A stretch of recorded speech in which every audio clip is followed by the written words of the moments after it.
I see dead people. Hot shit. Here's Johnny. Stop. We have such sights to show you. Bring the motherfucking ruckus. Fuck you too. I start eating too loud. You just say something.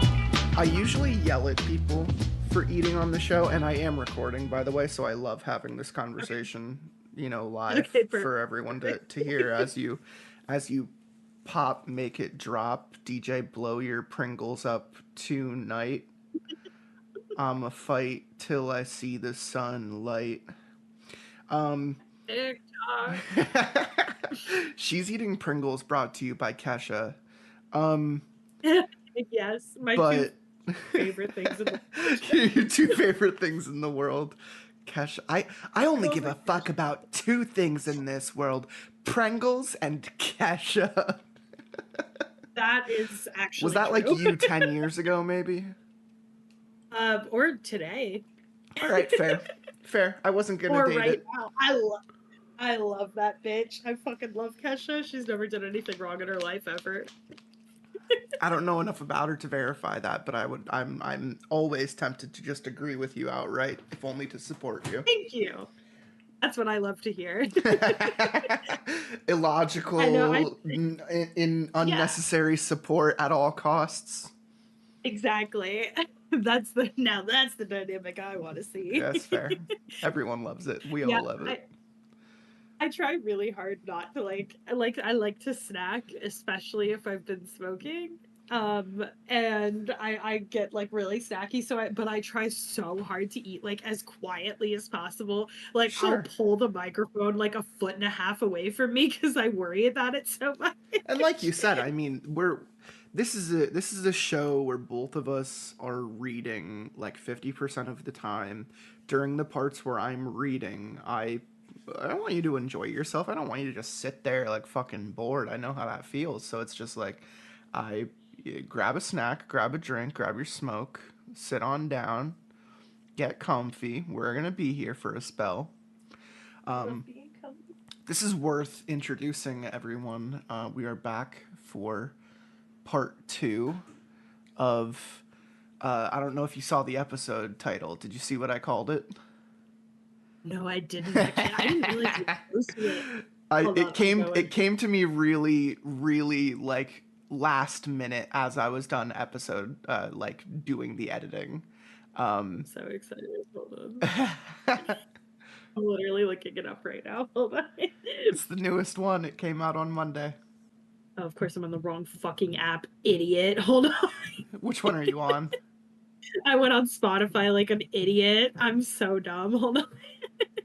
I haven't even smoked anything. This is just me naturally stupid. I'm just like this. Tragically, maybe she was born with it. Maybe she's just so fucking stupid. What happens? Here we go. No, but that is a fun episode. No, you're looking for 291. This coat rack can't hang, please.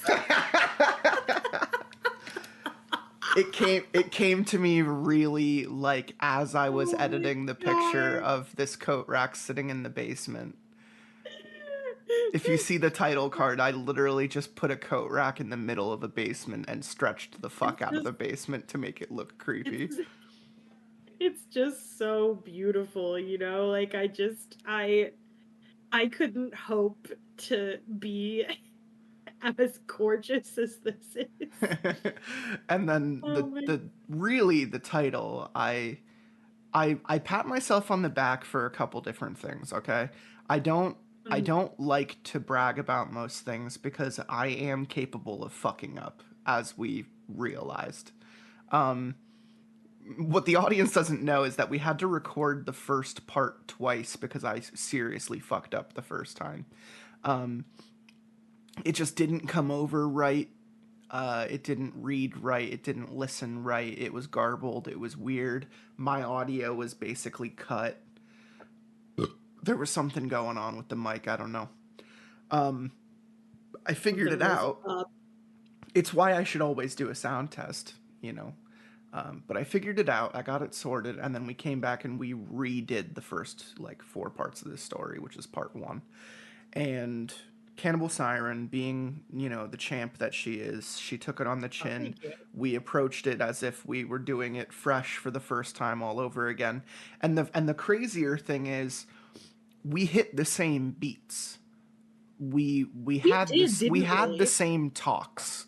It still felt natural. It didn't feel forced, and this has happened to me a lot, and I just haven't brought it up on other episodes. Frowns has been through this a number of times where he's had to go back and record things. Like the And entire I'm Last sure of he Us was, playthrough had to get re-recorded at one point. It was a and I'm nightmare. sure he was super compassionate and understanding He about was it, the and like really biggest nice. bitch possible.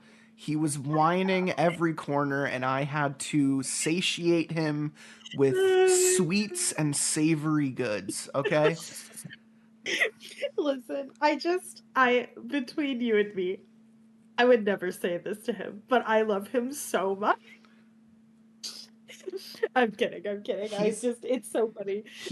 he is my best friend. He's been my best friend for half of my life, 16 years. You have good And taste. and I don't I do know how it happened. It is funny to talk about for someone who doesn't know it. He was brand new. He came to the school. I was in my junior year. He was in his sophomore because he's younger, Hmm. and uh, we were in chorus together, which is all grades. There's no It was separation. like that at my school Uh too. huh. And we were both tenors, naturally.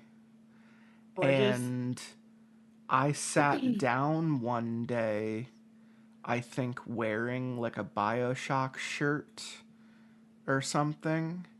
And he had, it was already like halfway through the year. And like I had, previously not given him, much thought or recognition. But, seating was never permanent. It was just when you showed Right. up, you just sat down in your section. So I'm Mhm. in tenor. I know a couple of the other guys who are in tenor, so I'm sitting down. He sits down next to me. He's a new kid. He sees my shirt, immediately starts talking to me about Bioshock. I let him know it's my favorite game ever made. He tells me it's his favorite game ever made, and we're just immediately like best friends. It was just wild. And It's from so from that point funny. forward, we were just inseparable. I found out he lived 10 minutes away from me. I spent nights at his house. His mom took me in. It was one of those beautiful Instant. it was one of those beautiful instant connections, like you said, where it's just two people who have so much in common but would not have known without just that instance of putting Yeah. oneself out there.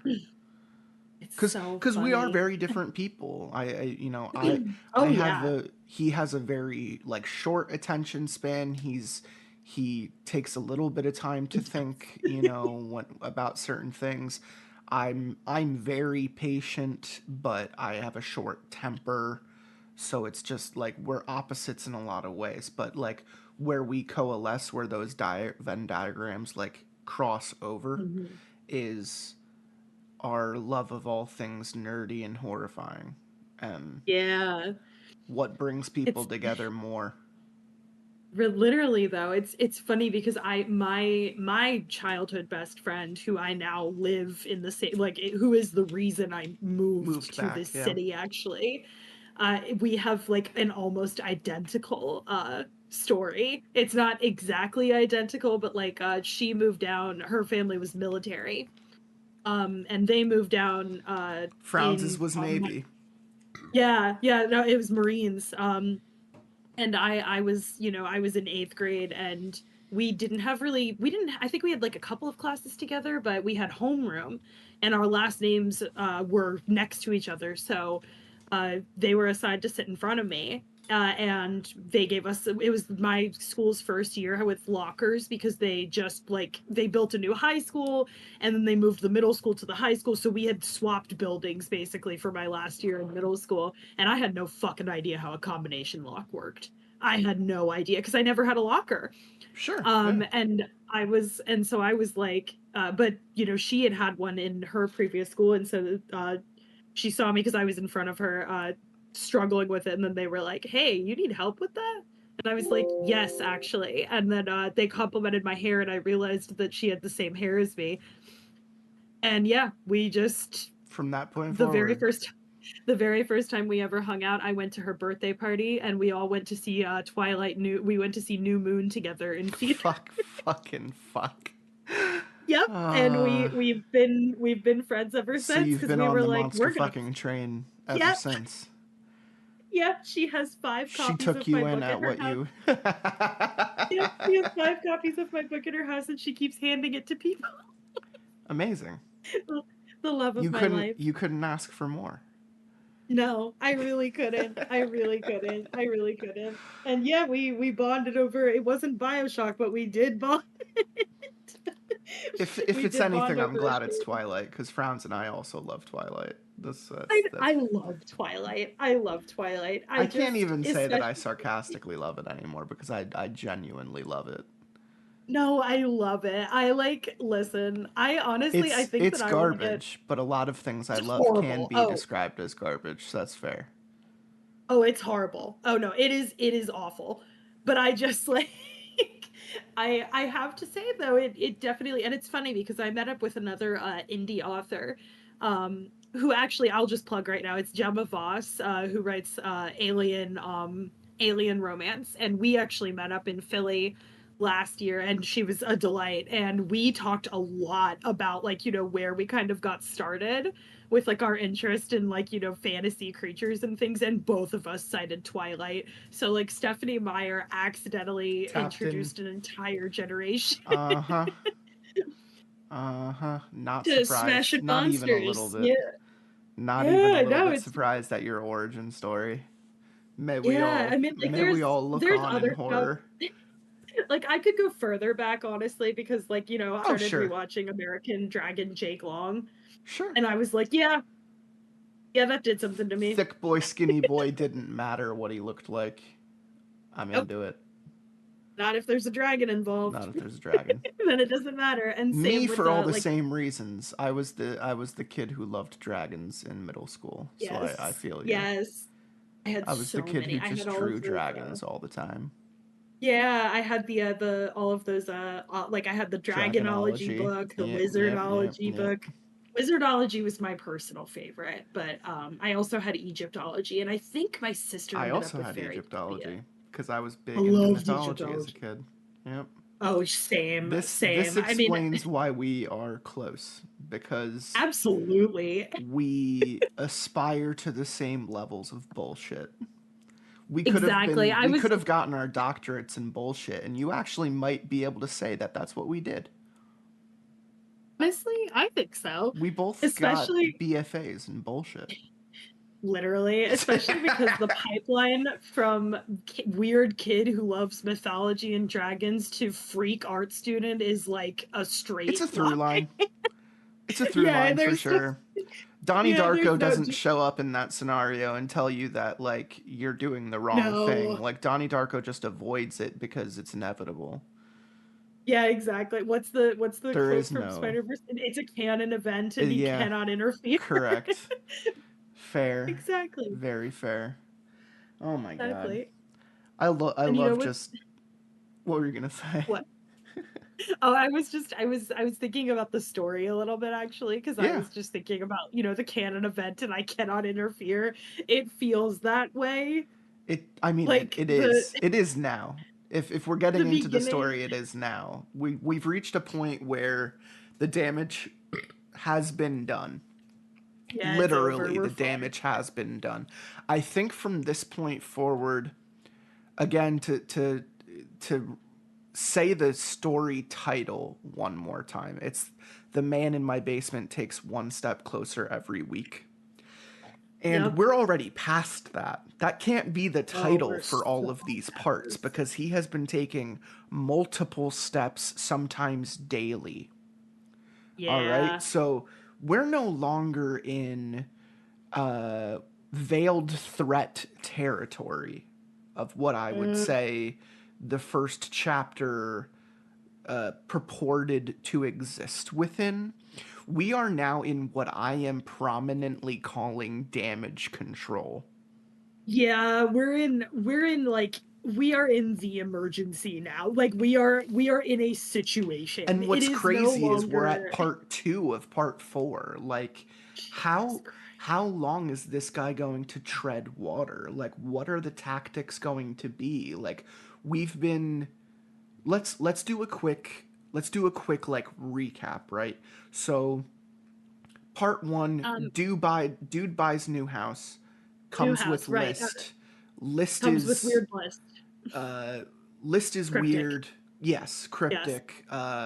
Shorthand for there maybe being something in the house, Mhm. nondescript.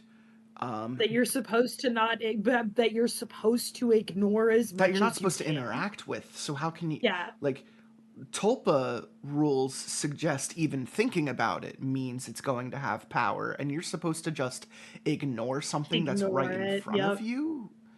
This is Yeah, pretty much. I don't know. Uh And then well, he didn't do that. part 2 is person who wrote the note is now trying to contact person who lives in house. Person in house avoids person who wrote note, finds coat rack in basement, smashes it the fuck up, tosses it in trash. Not realizing that, like, one of the first things the note said was it might appear as a mannequin or a coat rack or something banal to try and blend Mhm. in with the territory. But, Right. like, this dude just moved fresh into a house. He knows he doesn't own a coat rack, so what the fuck is a coat rack doing in his basement? Right? Which is where my title Yeah. comes in. This coat rack can't hang. No, and it cannot because he And it really fucking can. wood chipped it. He Mm-hmm. fucking because he fucking threw it in a He threw it in a goddamn garbage trash compactor. Yeah. compactor. Yep. Yep. So Yep. part Yep. 3 is him finally, like, meeting with the author of this note because he's seen the coat rack come back in his basement, now covered in fucking, like, barbed wire and nails, as if a Mhm. fucking Cenobite made it. Yep. And not only is it back, but it's closer. So, like, And it's running. if we're admitting, and it does some real grade A tomfuckery. I love Yeah, some of its literally. tactics are just, they're out of, like, Unhinged. Yeah. yeah, they're out of, like, a 90s, like, trade book that Ghostface could have written, you know? Yes, absolutely. Freddy Krueger, you know? So part 4 is a little bit of exposition where we're told the person who wrote the note lost his dad to this thing. But then his dad shows up and his dad doesn't quite look okay. Right. And the Yeah, person there's who something wrote the up. note, I believe his name is Mitchell, is claiming that that's not his dad anymore. And that his Yeah, dad, quote something's unquote, off. died. Yes. But So, then he has a yeah, but then he conversation has a with conversation. Yeah. And tell me about which that again, conversation. well, his dad, he seemed normal. The dad definitely he was very like, yeah, something's up for shoresies, I but we love can't that talk about it talk. here. I love the Basically. talk he has with the dad about the metaphor for Yeah, what we're the seeing. bear. Yeah, The what do you do bear. when you see a bear? You just, yeah, exactly. Which like the You know, answer is you back away acknowledge slowly. it but back away Mhm, slowly. You know, try to mhm. distract it. Like, Make it feel like it's your friend. if this is ghost rules, Mhm. genuinely, if this is ghost rules, I feel like everyone is fucked out the gate. Yes. Pretty much. And, like, what's crazy is, like, bear rules, like, no one's entirely fucked out the gate because I think people see a bear and there's an understanding. Mhm. You go, "Oh fuck, a bear." And then Oh, that's not good. That thing you could kill think me. about these things, and then maybe if you're the type of person who could think quick on their feet, you know, reptile brain, you don't immediately fuck the situation up. But when Yep. it comes to the supernatural, when it comes, like you mentioned aliens earlier, like your friend who Hmm. wrote fantasy smut for extraterrestrials, like Yes. when it comes to aliens, they say that people go into like beast mode, that they regress, they turn into Neanderthals, they attack. Yeah, they do. And They it's go just like, crazy. okay, what's the polar opposite of that? What's seeing a ghost and not believing it's a ghost and refusing to accept it's a ghost? I don't know, shitting your pants on the What's spot. the it's like fight, fight, flight, or freeze. Yeah, I'm gonna It's say all like freeze. it. I'm Yeah, gonna it's say all freeze for animal. sure. I would say freeze as well. Like it's all don't go anywhere, don't do anything. You just hold still and hope it finishes up soon. And what's wild is, what does a ghost have to finish up? What does it have to finish up indeed? If we're Especially talking something about like finished this. business, you know, exposition heavy bullshit Hmm. that's gonna come in the story, like, I don't know. Especially because it just seems like this thing is like definitely malicious. You Now, know what I mean? Like it's definitely getting malicious. I mean, getting into what happened in part 4 after the dad fucking warned him about how to act around this thing, it made a, what I'll call, like, violent approach. yeah, I made a play. uh it was mentioned that, much like the skin of like a fetal pig, these large arms came out of the coat rack from behind it somehow, and picked the coat rack up and carried it multiple steps forward. And as the narrator tried to escape through the basement, he like fucking snapped his leg. What? Hmm. Like nastily also. Like Yeah, his leg like was compound. out. Like his leg was like out of his skin. Yeah, like complete compound. Like any of you freaks who watch that shit on YouTube of someone doing like a triple jump and they land the wrong way and you just see their Ugh. leg take a fucking L and the bone just splits right out the skin like that. That's what we're talking about. Like, when part 5 opens up, I could see the first sentence right now. Like, not good. You know what makes having a ghost in your house worse? Not being mobile enough to get the fuck away from it. True. That's true. It's like a spider.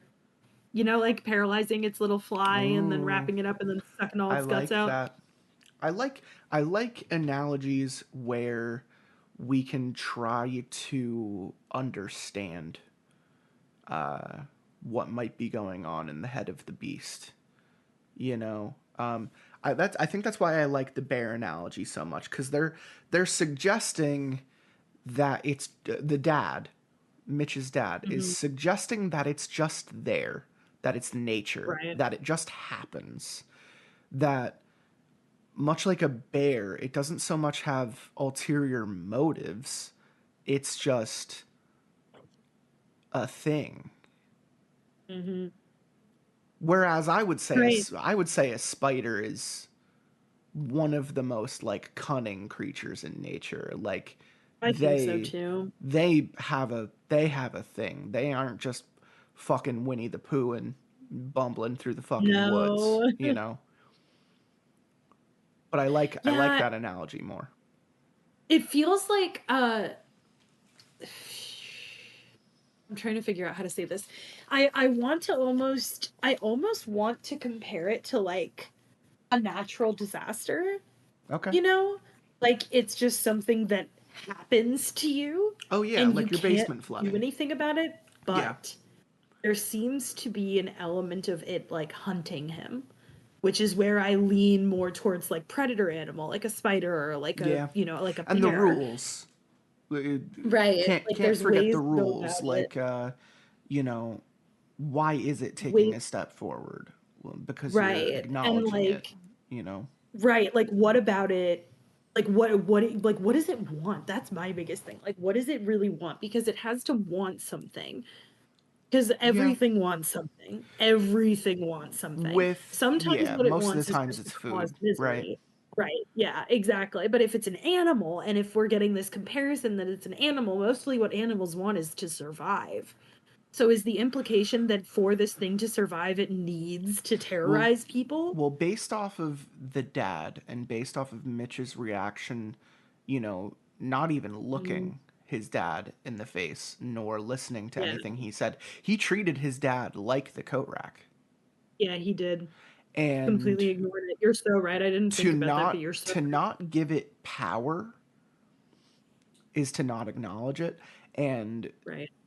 I think we were talking a little bit last time about possession, and how the narrator describes like a light switch going off and something else coming out from behind the dad's eyes to look around for a moment before switching back off. Like the body is almost like reprogrammed for a moment and someone else is in there. Hmm. And part of me thinks that this thing could be parasitic like that.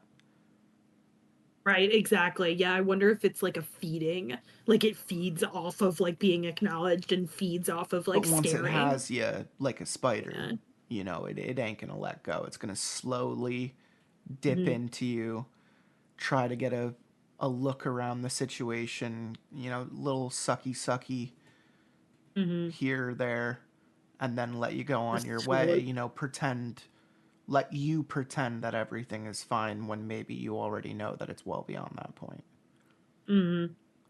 Yeah, exactly. Plus, I like the implication that we're in its house, you Yeah, know? I mean, outside of the fact that it happened across the street to the Right. dad, Yeah, it's its house it now, which I guess roams, does kind of which is again it, what we it, brought up with the neighbor. The neighbor, I feel like, has more yes. information than Yeah, he's he he's knows putting on. something. He know Howie Howie. fucking knows something. Howie fucking knows something and he's not letting on.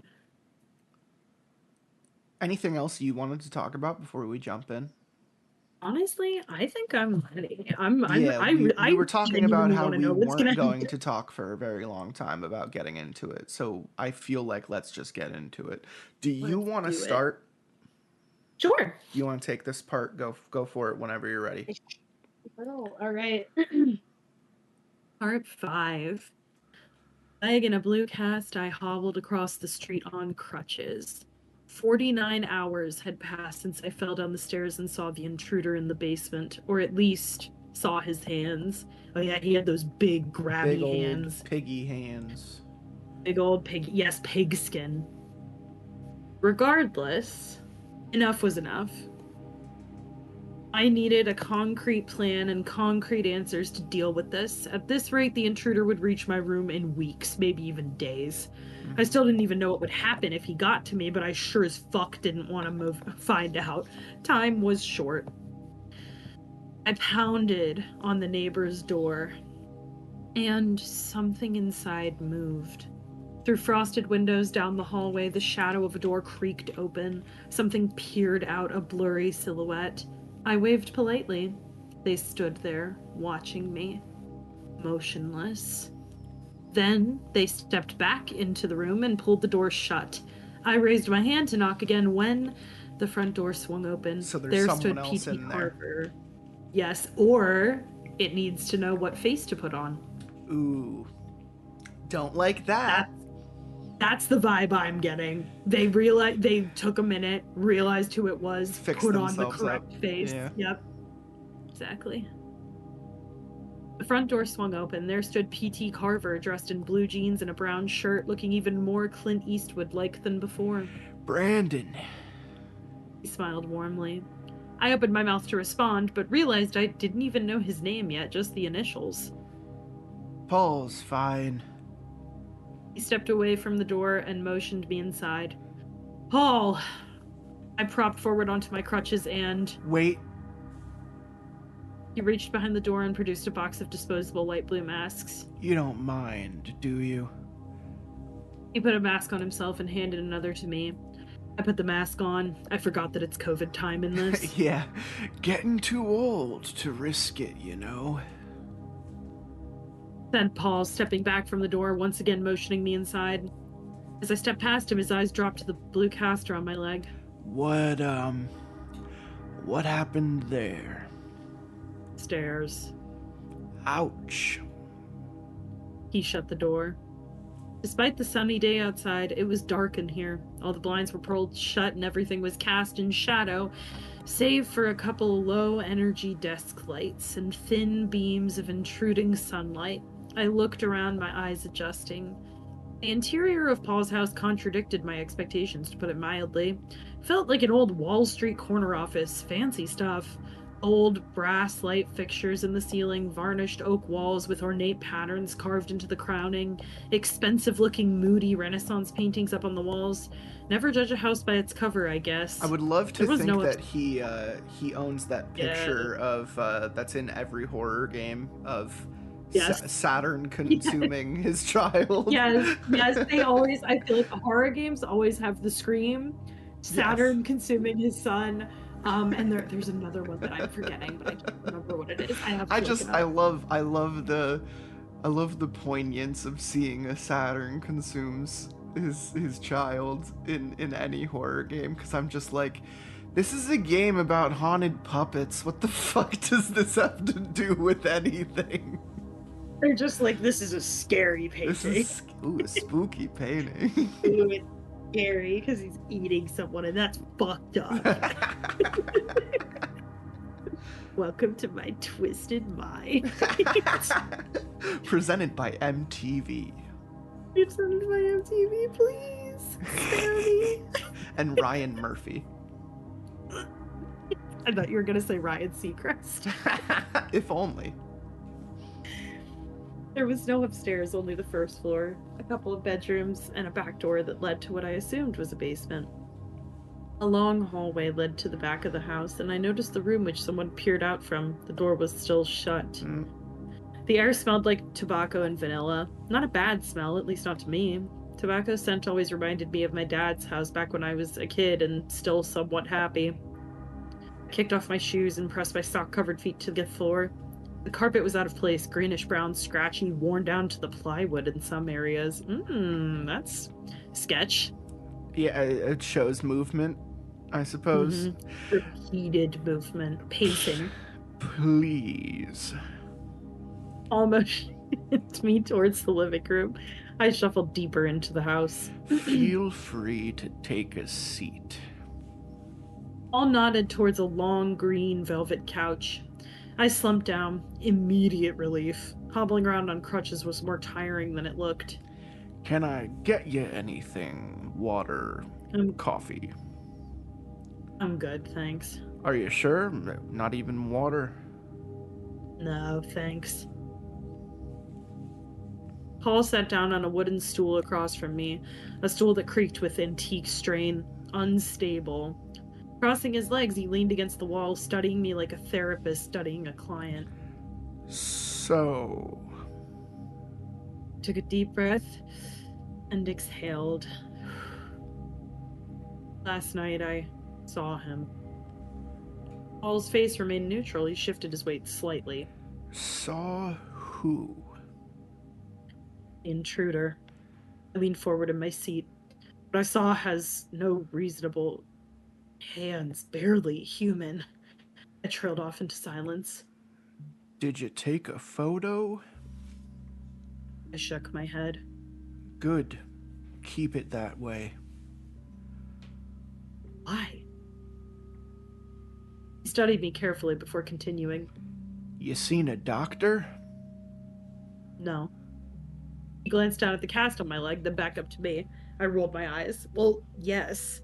Did you tell him about? No. His face filled with strange relief. He leaned forward and rested his elbows on his knees. Do not tell anyone else about this, okay? Not even Mitch, you understand?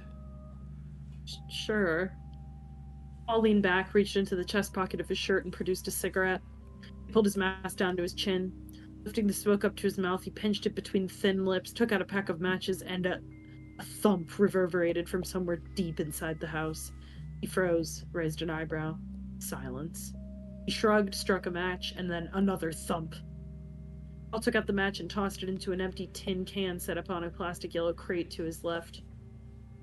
He sighed, irritated. Excuse me. He stepped up, marched deeper into the house.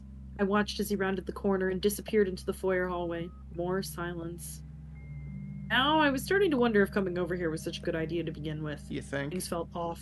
You think it's not like I specifically told you not to go, Yeah, and has the one who wrote specifically the told note. you, and who specifically tried to do nothing but help you, and who has been so unbelievably clear about his instructions. 100%. Things felt off. Sure, my initial meeting with Paul was surprising, to say the least. His long, drawn-out bear safety monologue was odd, but endearing in a weird sort of way. But when Paul showed up at the diner, Mitch seemed truly disturbed. Like he'd seen a ghost or something even worse. Either way, I just wanted answers, and hopefully Paul would give me that. Hopefully. Right then, the sound of a door clicked open in the foyer hallway. It clicked shut. The faintest hint of a smell wafted into the room. The recurring smell of gasoline and burnt hair. So subtle it might have been imagined. You are in danger, Brandon. Yeah. Around the corner, down the hallway, muffled voices. Arguing? I tilted my head and strained to listen, but... Sorry about that. said Paul, suddenly stepping into the room. No worries. With oddly pin-stripped posture, Paul sat down on the couch across from me. A brown velvet couch with old-timey drawings of farms and ducks that reminded me of a sofa at my grandmother's house. My grandmother's house. Sorry, I really fucked that one up. It's probably the exact couch you're imagining right now. The same couch I slept on after Dad's funeral, only I didn't really sleep. I just lay on my back staring at the ceiling thinking, so that's it, huh? You stop existing and now everybody gets together and eats coleslaw and leftover turkey and that's it. Seems a little anticlimactic. Death is anticlimactic. It is anticlimactic. It's just sad. It happens. It sure does. You want answers, huh? Paul struck up another match. He lit up the cigarette and finally took a slow, satisfied drag. He exhaled. The smoke lingered around him for a moment, then drifted back towards the dining room, passing through beams of derelict sunlight. Why does Mitch think you're dead? Paul nodded, expecting the question. Reaching over the side of the couch, he tapped the cigarette with his pointer finger. Small bits of glowing ash broke off and tumbled down into the tin can. Back when Mitch and Evelyn, his sister, were kids, I had some pretty serious health issues. I still do, full disclosure, but I'm medicated now, and that helps. He lifted the cigarette to take another drag, but stopped short, remembering something. He lowered it. After my parents passed away, I started to believe that something was stalking me, toying with me. Shifted uncomfortably in his seat. Started with small things at first. Bumps in the night. Food gone bad before the expiry date. Things too small to talk about, but too big to, just brush off. He met my eyes, then looked away and took another short drag. I thought back to the expired milk in my fridge, one of many unanswered questions still festering in the back of my mind, sporadically buzzing past my ear like a persistent mosquito. Infuriating. Paul sighed. I'm a rationalist at heart, so the possibility of something unnatural, He waved his hand like a magician. that never crossed my mind. He paused again, glancing over at me, judging my reactions as he spoke. Now bear with me. 'cause all this leads to a point. One night, back in 94, maybe 93, the kids and their mom were fast asleep. It was Thursday, so I went down to the basement for canned peaches and a late night beer. You pointed down at the floor. The light was out, so I came back with a flashlight and... He trailed off into silence, his cold blue eyes still locked on the floor. Well, this time somebody was down there, just standing there, stood down the basement hallway with their back turned to me. Now, I wanted to call out, to yell at him, to run upstairs to get my 9mm, but instead I just froze like roadkill in headlights. I shit my pants on the spot. I dookied I my fucking drawer. shitted and farted. Oh, Paul looked directly at me. and that's when it hit me. I realized that this intruder, over 7 foot tall, by the way, he was halfway stuck into the concrete wall. Like the mold was set around him and it dried there. I don't like that. Shook his head like a chill went down his spine. The sight was so strange, I couldn't even think straight. He leaned forward and rubbed his forehead with the back of his thumb. Weird tick that suddenly stood out to me. Mitch did the same thing, and so did Howie. Why? I did notice that last time. I was like, why is everybody doing that? It's very specific. Because like, whenever anyone fucking talks about it, yeah, it pricks them, it fucking flicks them in the back of the head. yeah, it's like something's happening. Because like I tried to do the gesture so I could like understand what it was, Right, and it's because not it like keeps happening. Yeah, it's not natural. Like, it's not a natural thing to do. I don't think it is, personally. Because, like, No, for me, if I I have a don't do headache, I that, always yeah. go for... Not I with always the go for back of the temples. thumb. I do it with the No. temples with one hand, both Yeah, sides, temples. thumb and forefinger. Yeah, exactly. Sometimes middle fingers, even. But never, Yeah, like, or my both hands, middle fingers each side. Yeah, there's exactly. It's not likely never... that it's a back of the thumb thing. Yeah, exactly. Things. And it's also, like, forehead, specifically. It's Yeah. not, like, temples. It's like thought induced. Yeah. It's a tick. Weird. Things got really bad after that. The more I tried to fight it, the worse it got. The more I tried to make sense of things. Trailed off into a moment of silence. Of course, nobody else saw him. They just saw a stack of cardboard boxes. Paused again, looking around the room. One night, cold, autumn night, I'd been dealing with this ever-encroaching nightmare for weeks at that point. I downed 2 bottles of cognac and brought my Jesus. 9mm downstairs. Nothing's better than drinking and possessing a firearm. Let me tell you. You're so it right. speaks only to thing the that's better is American in all of us. The only thing better is drinking and getting into your Ford F-150. Yeah, there you with go. your Actually, that's bag. that's better. I brought my 9mm downstairs and marched straight up to him. He made a gun with his fingers and pointed at me. I pressed the barrel between his dead eyes and I pulled the trigger. Oh my god. And then I asked him, "Are you feeling lucky? Are you feeling lucky, punk?" How many times did I fire? Did I fire fucking 5 times? Did I fire 6?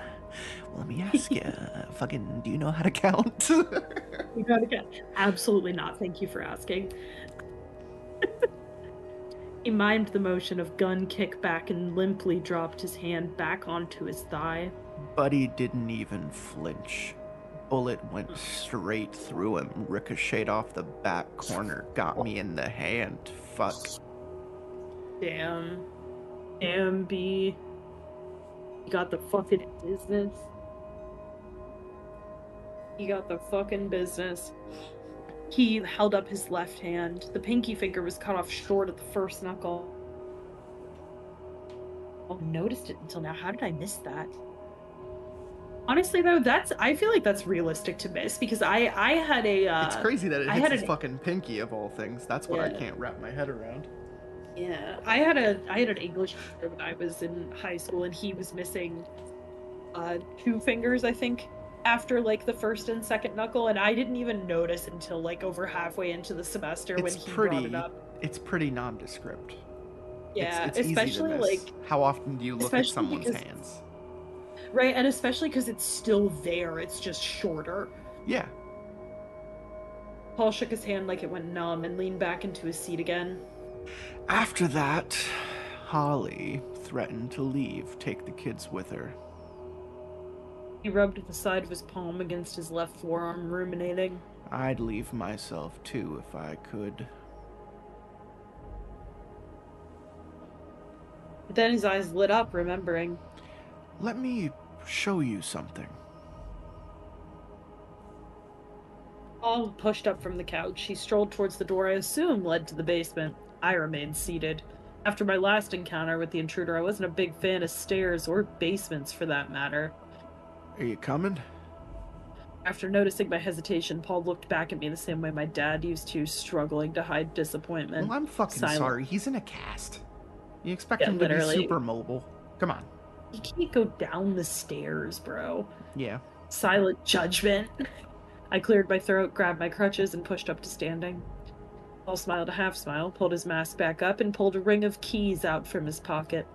Humming to himself, he rifled through, unlatched a key, and turned the lock. No dice. He relatched the key and went back to rifling, humming all the while. Meanwhile, I stood back about 10 feet, head turned, eyes locked on the mysterious room at the end of the hallway. The door was shut. You live alone? Yeah, well, yes and no. Unlatched another key and gave that one a try. No dice. An old friend lives in the room down the hall. I'm a caretaker, sort of. That's good of you. Yeah, well, I owe them one. Considered asking more, asking One if they were a guest. soul. Yeah, I was about to say, Cackling. right now, my theory is that he summoned a second worse entity to help get rid of the I first think entity. it's the same one. It's the same I one. think It's so, just too. it's a shitty roommate. It's just a different hat.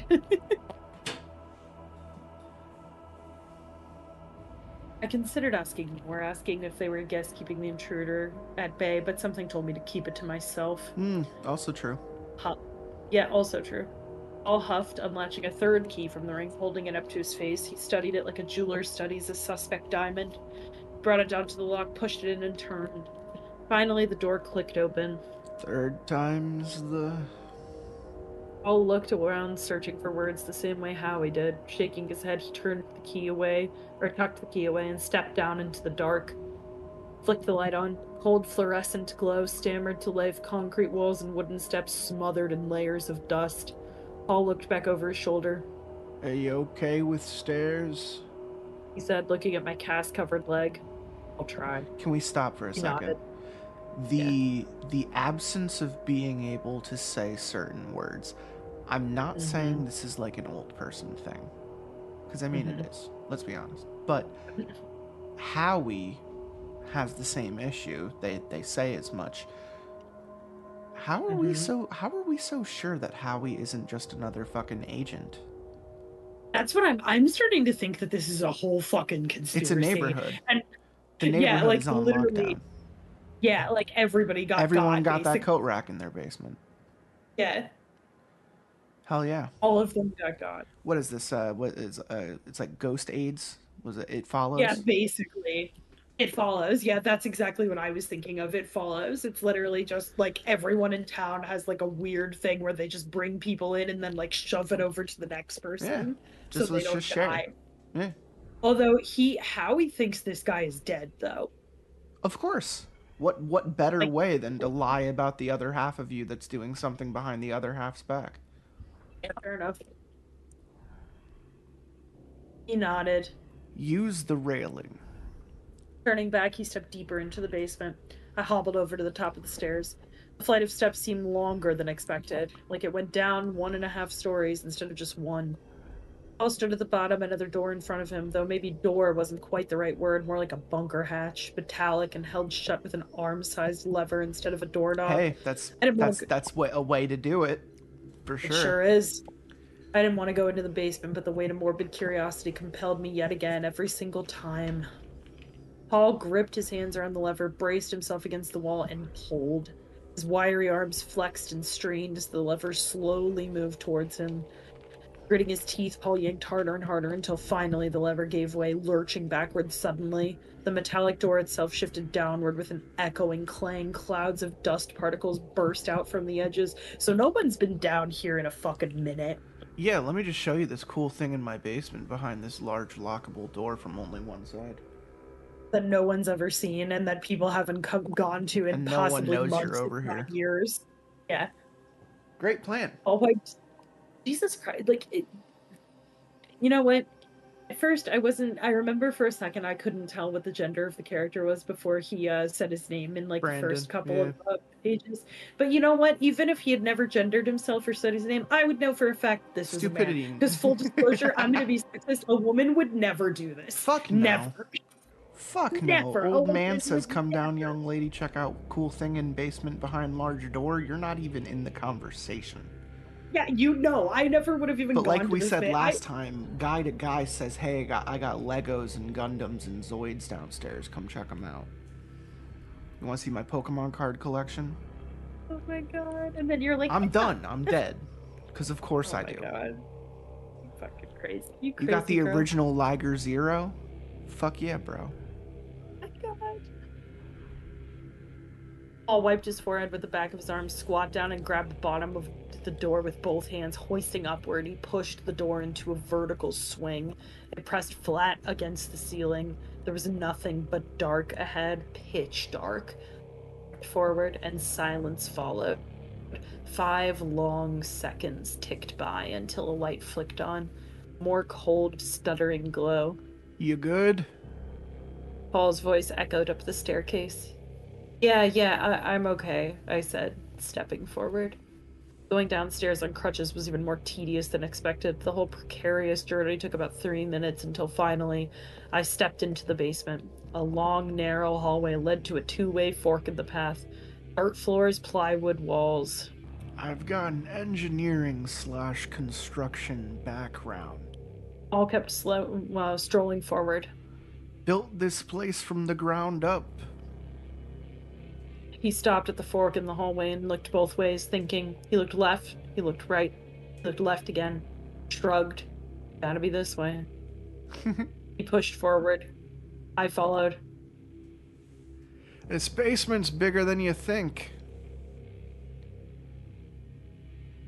He said, rounding the corner. Another narrow hallway stretched about 20 feet until it reached another 2-way fork. I kept walking. Girl, I'm gonna die. You're gonna fucking die. Paul kept walking. I kept following. I put up these walls, tried to build a maze around him to slow him down. Chuckled, turning around in another corner. Then I put up the bunker hatch and... He trailed off into silence, rounding yet another corner. I didn't build a bunker directly around the intruder, I asked. Paul looked at me and cracked a grim smile. Tried that. And?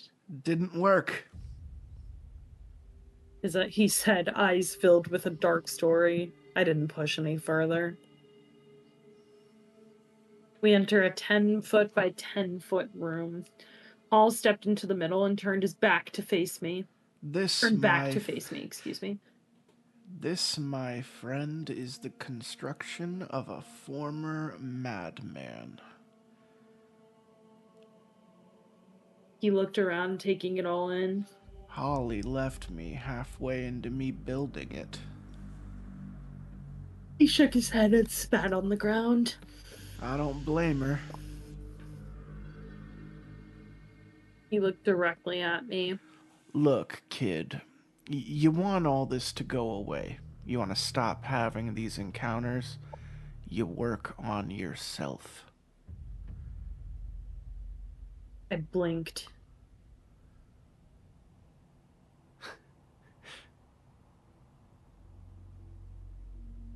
Half shrugging, he continued. I know how it sounds, but after Holly took the kids and left, it really kicked me into gear. I stopped drinking. I got help. Professional help. Started taking meds. The right meds. And sure enough, all this, it went away. No more man in the basement. No more altered reality bullshit. I know it's the last thing you want to hear, but this thing, it's all in your head. Or at least it's mostly in your head. You don't think it's a little odd that my hallucinations match yours? All nodded understandingly. What do you think set all of this off? I shook my head. The note.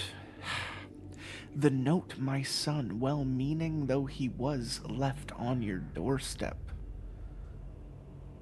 I just wanted to leave now. I was tired. Everything was contradicting everything else. You ever heard of a tulpa? It's a trigger word here on the podcast. We like to say it a lot. He reached forward and placed his hand onto my shoulder. I didn't respond. I just stood there, staring at him blankly, leaning forward on my crutches. I just think of that meme where it's like, guy explains to girl, and he has his hand on her neck. It's like a sports dude with gelled hair, with sunglasses, and he's holding it like he's at a stadium, holding a girl by the back of her neck, like with his hand up, trying to explain something to her. You ever see that? No, I don't think so. I need to send it to you immediately. I think it's called Sports Guy Explains Meme. I'm sending this to you right now. Sports Guy Explains Meme. This is him saying, you know what a tulpa is?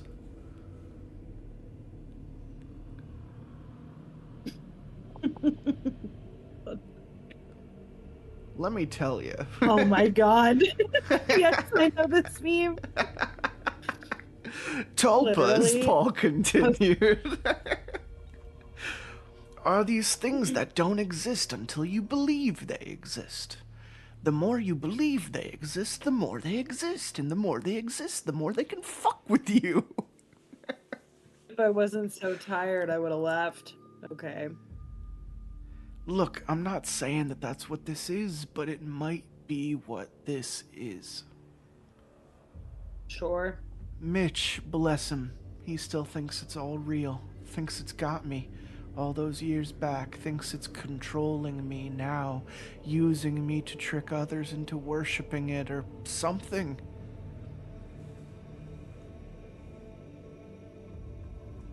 He smiled sadly. It's a different story every time. Will shook his head. All I can say is this. It's only as real as you let it be. And the only way to stop it is to figure out what is wrong with your life and to fix that.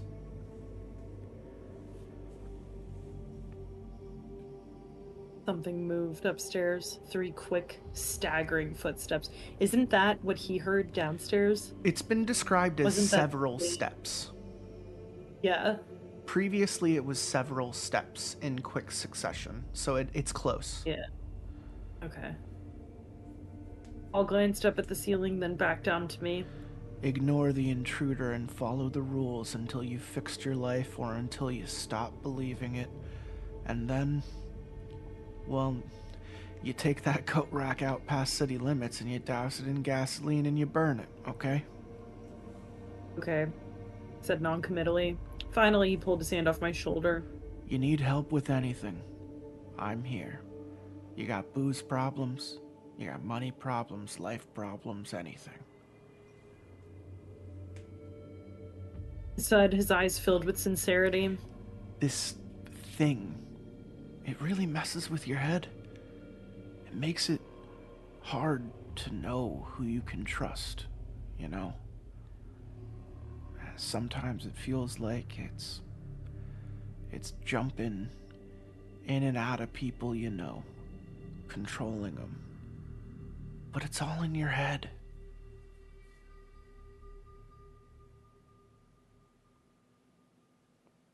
Dude is gaslighting 101.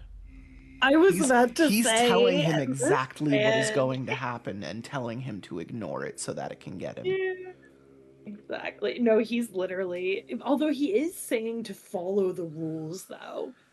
No, But, he just told him to take it out and burn it. That's not a rule. He did. He told him to do that, though, when he stops believing in it. But, like, it just seems like one big contradiction. Because, like, if you're taking it out and burning it, then that means you believe in it, right?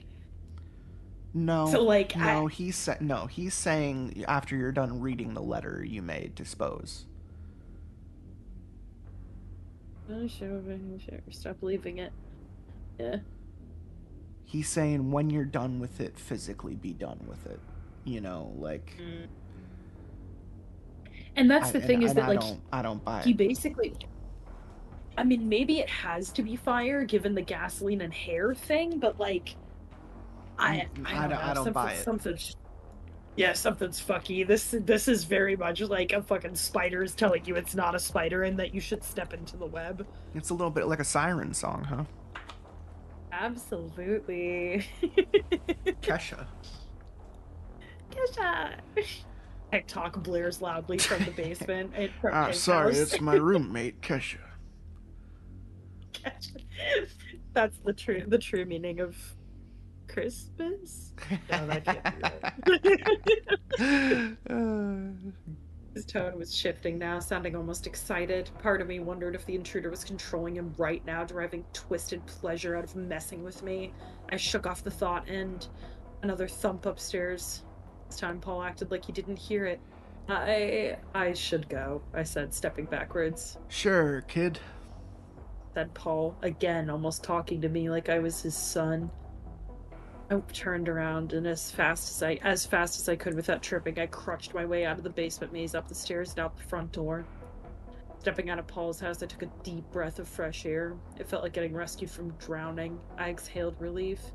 At this point, I didn't trust Paul, or Mitch, or even Howie, for that matter. Nothing was stable, and everything was getting worse. Mood. Yeah, it's like everything is getting worse all the time.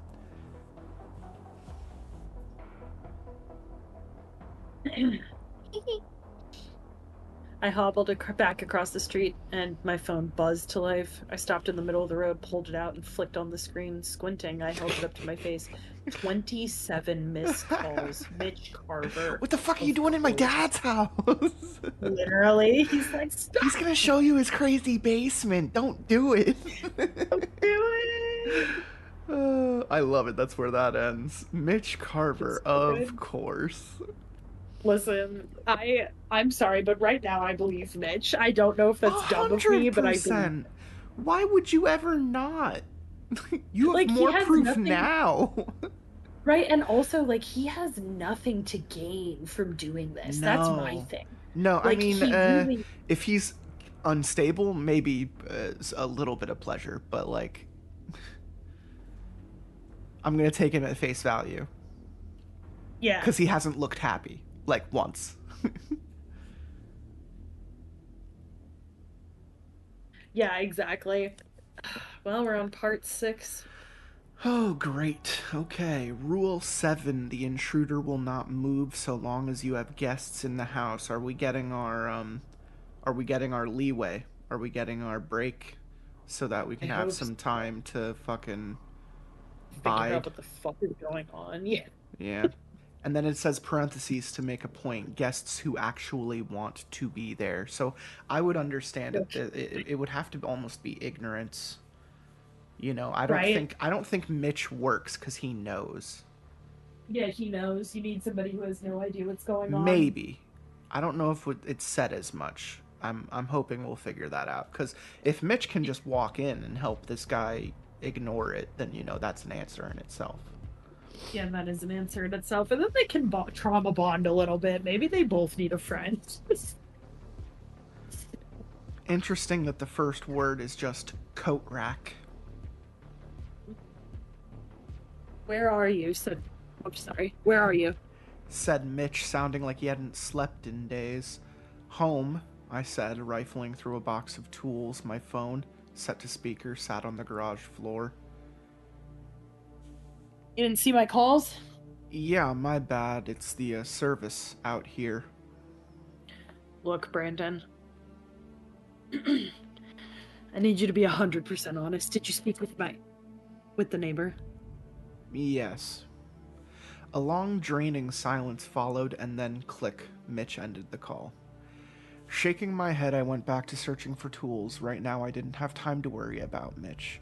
First, I needed to barricade the basement door. Second, I needed to call every single person in my contact list and offer them my spare bedroom rent-free. First smart thing that man has done. For real. Digging through a tangled mess of tools, my hand finally gripped around a familiar smooth wooden handle. Out of the box, I pulled a hammer. Bingo.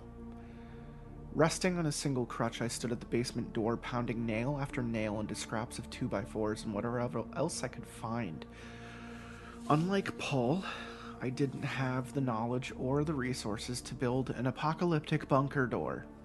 So this makeshift zombie defense would have to do for now. Hammering away faster and faster, I once again felt a strange calm, a meditative peace that filled every breath with purpose and, well, my hand slipped. The hammer slammed into my pointer finger and a throbbing pain shot up my arm. Cursing through my teeth, I clenched my hand tight. The hammer fell to the floor and dented headfirst into the hardwood. Fucking idiot, stupid fucking idiot. My thoughts exploded into a tirade of self-abusive screaming. A few seconds went by and the pain numbed and my thoughts cleared. I took in 3 slow breaths and squat down to pick up the hammer, and I froze. Through the bottom crack of the door, the basement light was on. I honestly couldn't remember if I had turned it on or not. But the light being on didn't bother me. Not anymore, not after everything I've seen. What bothered me was the dark shadow stood on the other side of the door, flanked by orange glow. Well, that and the sound of breathing. Barely audible, but unmistakable. Labored, strained, rattling like an empty bottle of spray paint.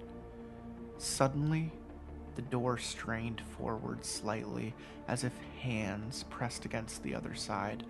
Breathing deep, I gripped my hand around the hammer and rose to a standing. I turned my head and pressed my ear flat against the door, listening. The intruder was whispering.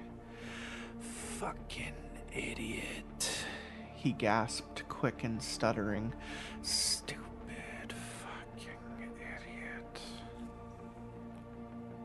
Yeah, pretty much. Dude's Joker. He's telling jokes. Damn. Labored Thinks he's breathing. real fucking funny. Labored breathing continued all the while, almost as if it were 2 separate voices. He was repeating my earlier thoughts out loud, right down to every random intrusion. "Dent in the floor, dent. Dent in the floor, lights on. Turn them off." The whispering continued. "Is that breathing? I think, breathing. House, coat rack, basement, dent in the floor, dent." I'd heard enough. It's you. I heard enough. Me? I'm going to bed. That's quite a... I stepped back, shook my hand out, lined up another nail, hammered away. It's not real, I told myself. It's all inside your head. Well, finally, I slammed the last nail into the last board. I took 4 steps back and marveled at the ramshackle creation. It wasn't pretty, but it got the job done, and my eyes flicked involuntarily to the bottom of the door, and the light was off. No more whispering. Thank God. Wiping my forehead, I turned back towards the living room and slumped onto the couch. I took out my phone and pulled open my contact list. It's time to find a willing guest. 2 hours later, dialing number after number, straight to voicemail after straight to voicemail, and not a single bite. Coat rack. Only one person actually answered, a roommate from college. I'd be more than down. But I'm up in Canada now. Of course. Well, maybe I'd have to put up an ad on Craigslist. Fuck. I tucked my phone away, just about ready to give up. 3 small knocks at the front door. I already knew who it was. Pushing up from the couch, I grabbed my crutches, marched across the room, and pulled open the door. Hey, Brandon.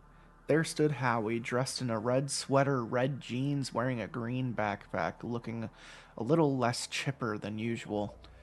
Hey, Howie, I said, trying my best to act normal, despite the fact a living nightmare stood behind the basement door mere feet away. Howie, despite all his quirks, was a sight for sore eyes. Sure, I didn't trust him, but at least he wasn't Mitch or Paul. Hey, so this is kind of awkward, but I'm wondering if I could crash here for a couple of days. I could sleep on the couch, pay rent, whatever. No worries if not. He shrugged. Well, that's fucking sus as fuck. Yeah, the minute he thinks it, someone fucking shows up. I hate it. Uh-huh. He shrugged. I looked back over my shoulder, then back to Howie, doing his thing. Sure. Immediately he pushed past me, strolled across the room, threw his backpack on the floor, plopped down onto the living room couch, and kicked up his feet. What's with the door? He said, pointing at the barricaded basement door. Pulling the front door shut, I stepped forward. It's it's an art project, I lied. Replacing the door frame soon, anyways. Huh. Said Howie, clearly not buying it. Harvard kid been bothering you still? No, I lied again. No. No man in the basement corner yet? Said Howie, chuckling. I forced a half-hearted laugh. Nope.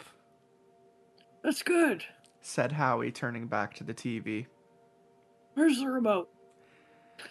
Howie's sudden arrival was suspiciously convenient at best, and outright malicious at worst.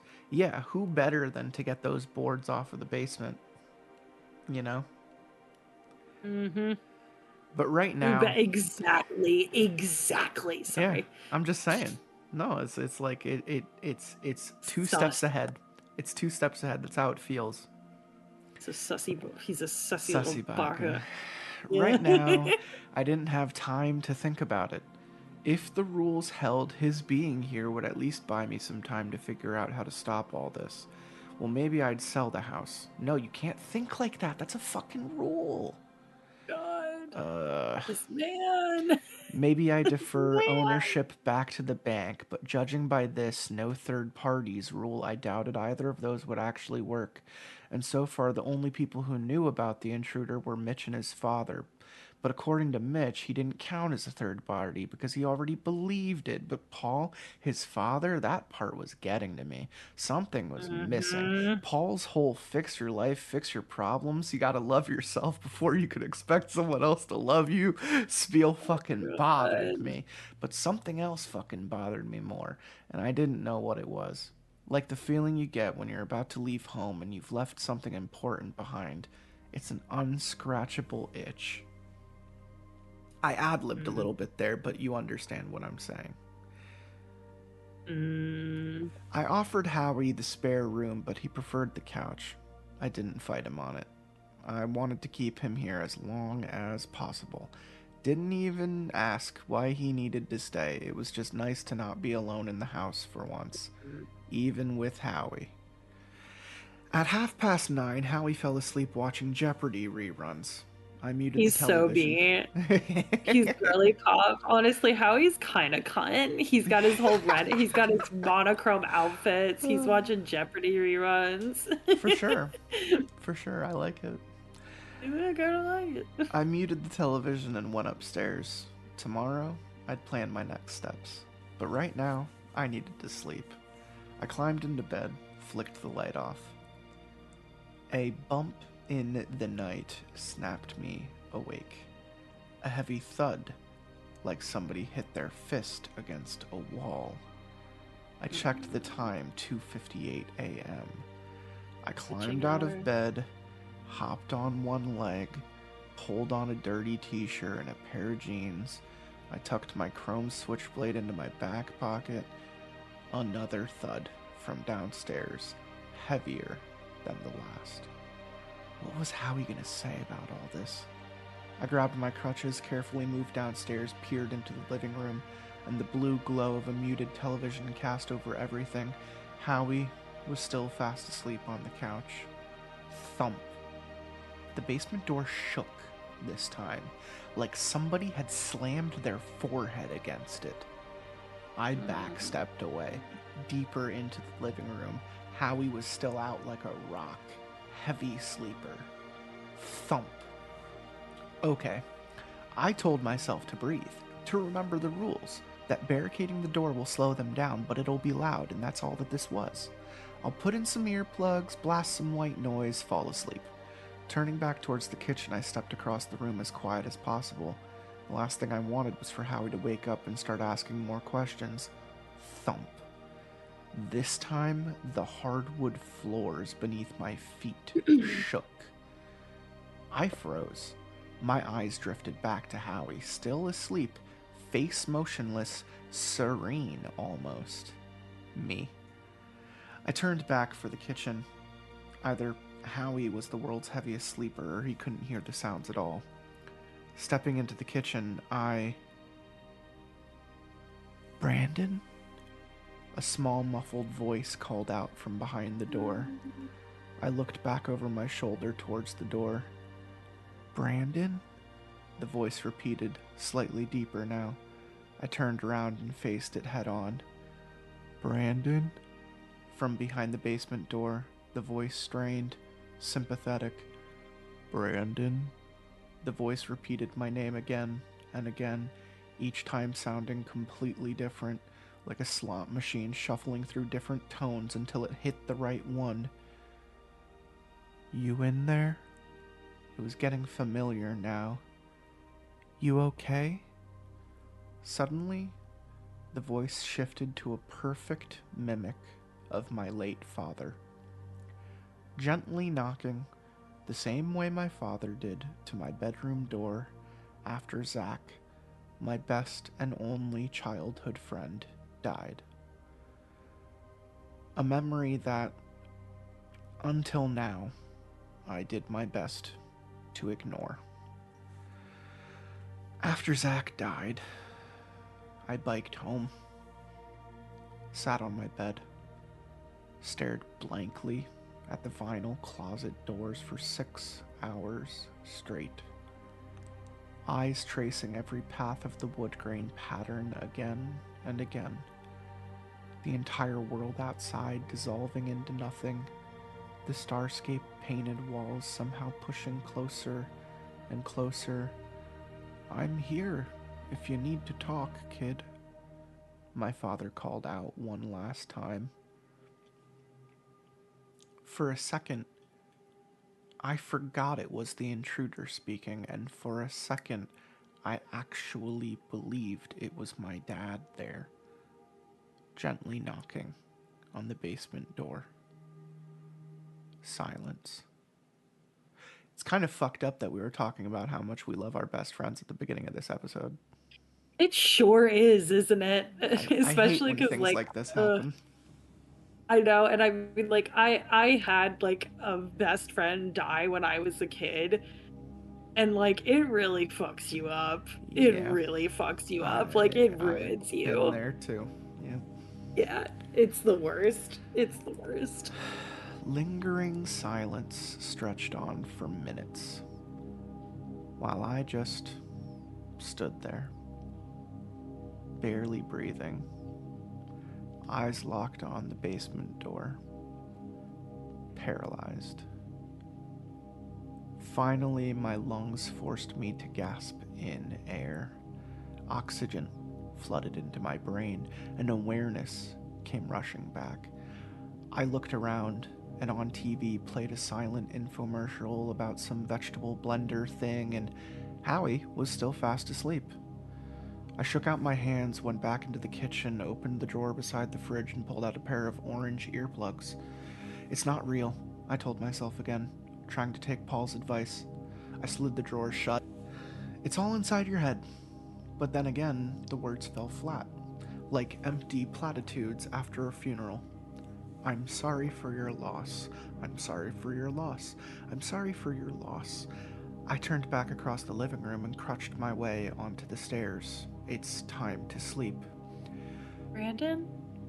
I was halfway up the stairs when a different voice called out from behind the basement door. This time, a teenager's voice. Strange, yet familiar. Fuck this. I kept walking. Brandon? The voice repeated, this time tinged with fear, this time entirely familiar. I wanted to keep walking away. I wanted to leave, but my legs wouldn't move. Long-forgotten memories came rushing back. Memories of Zach.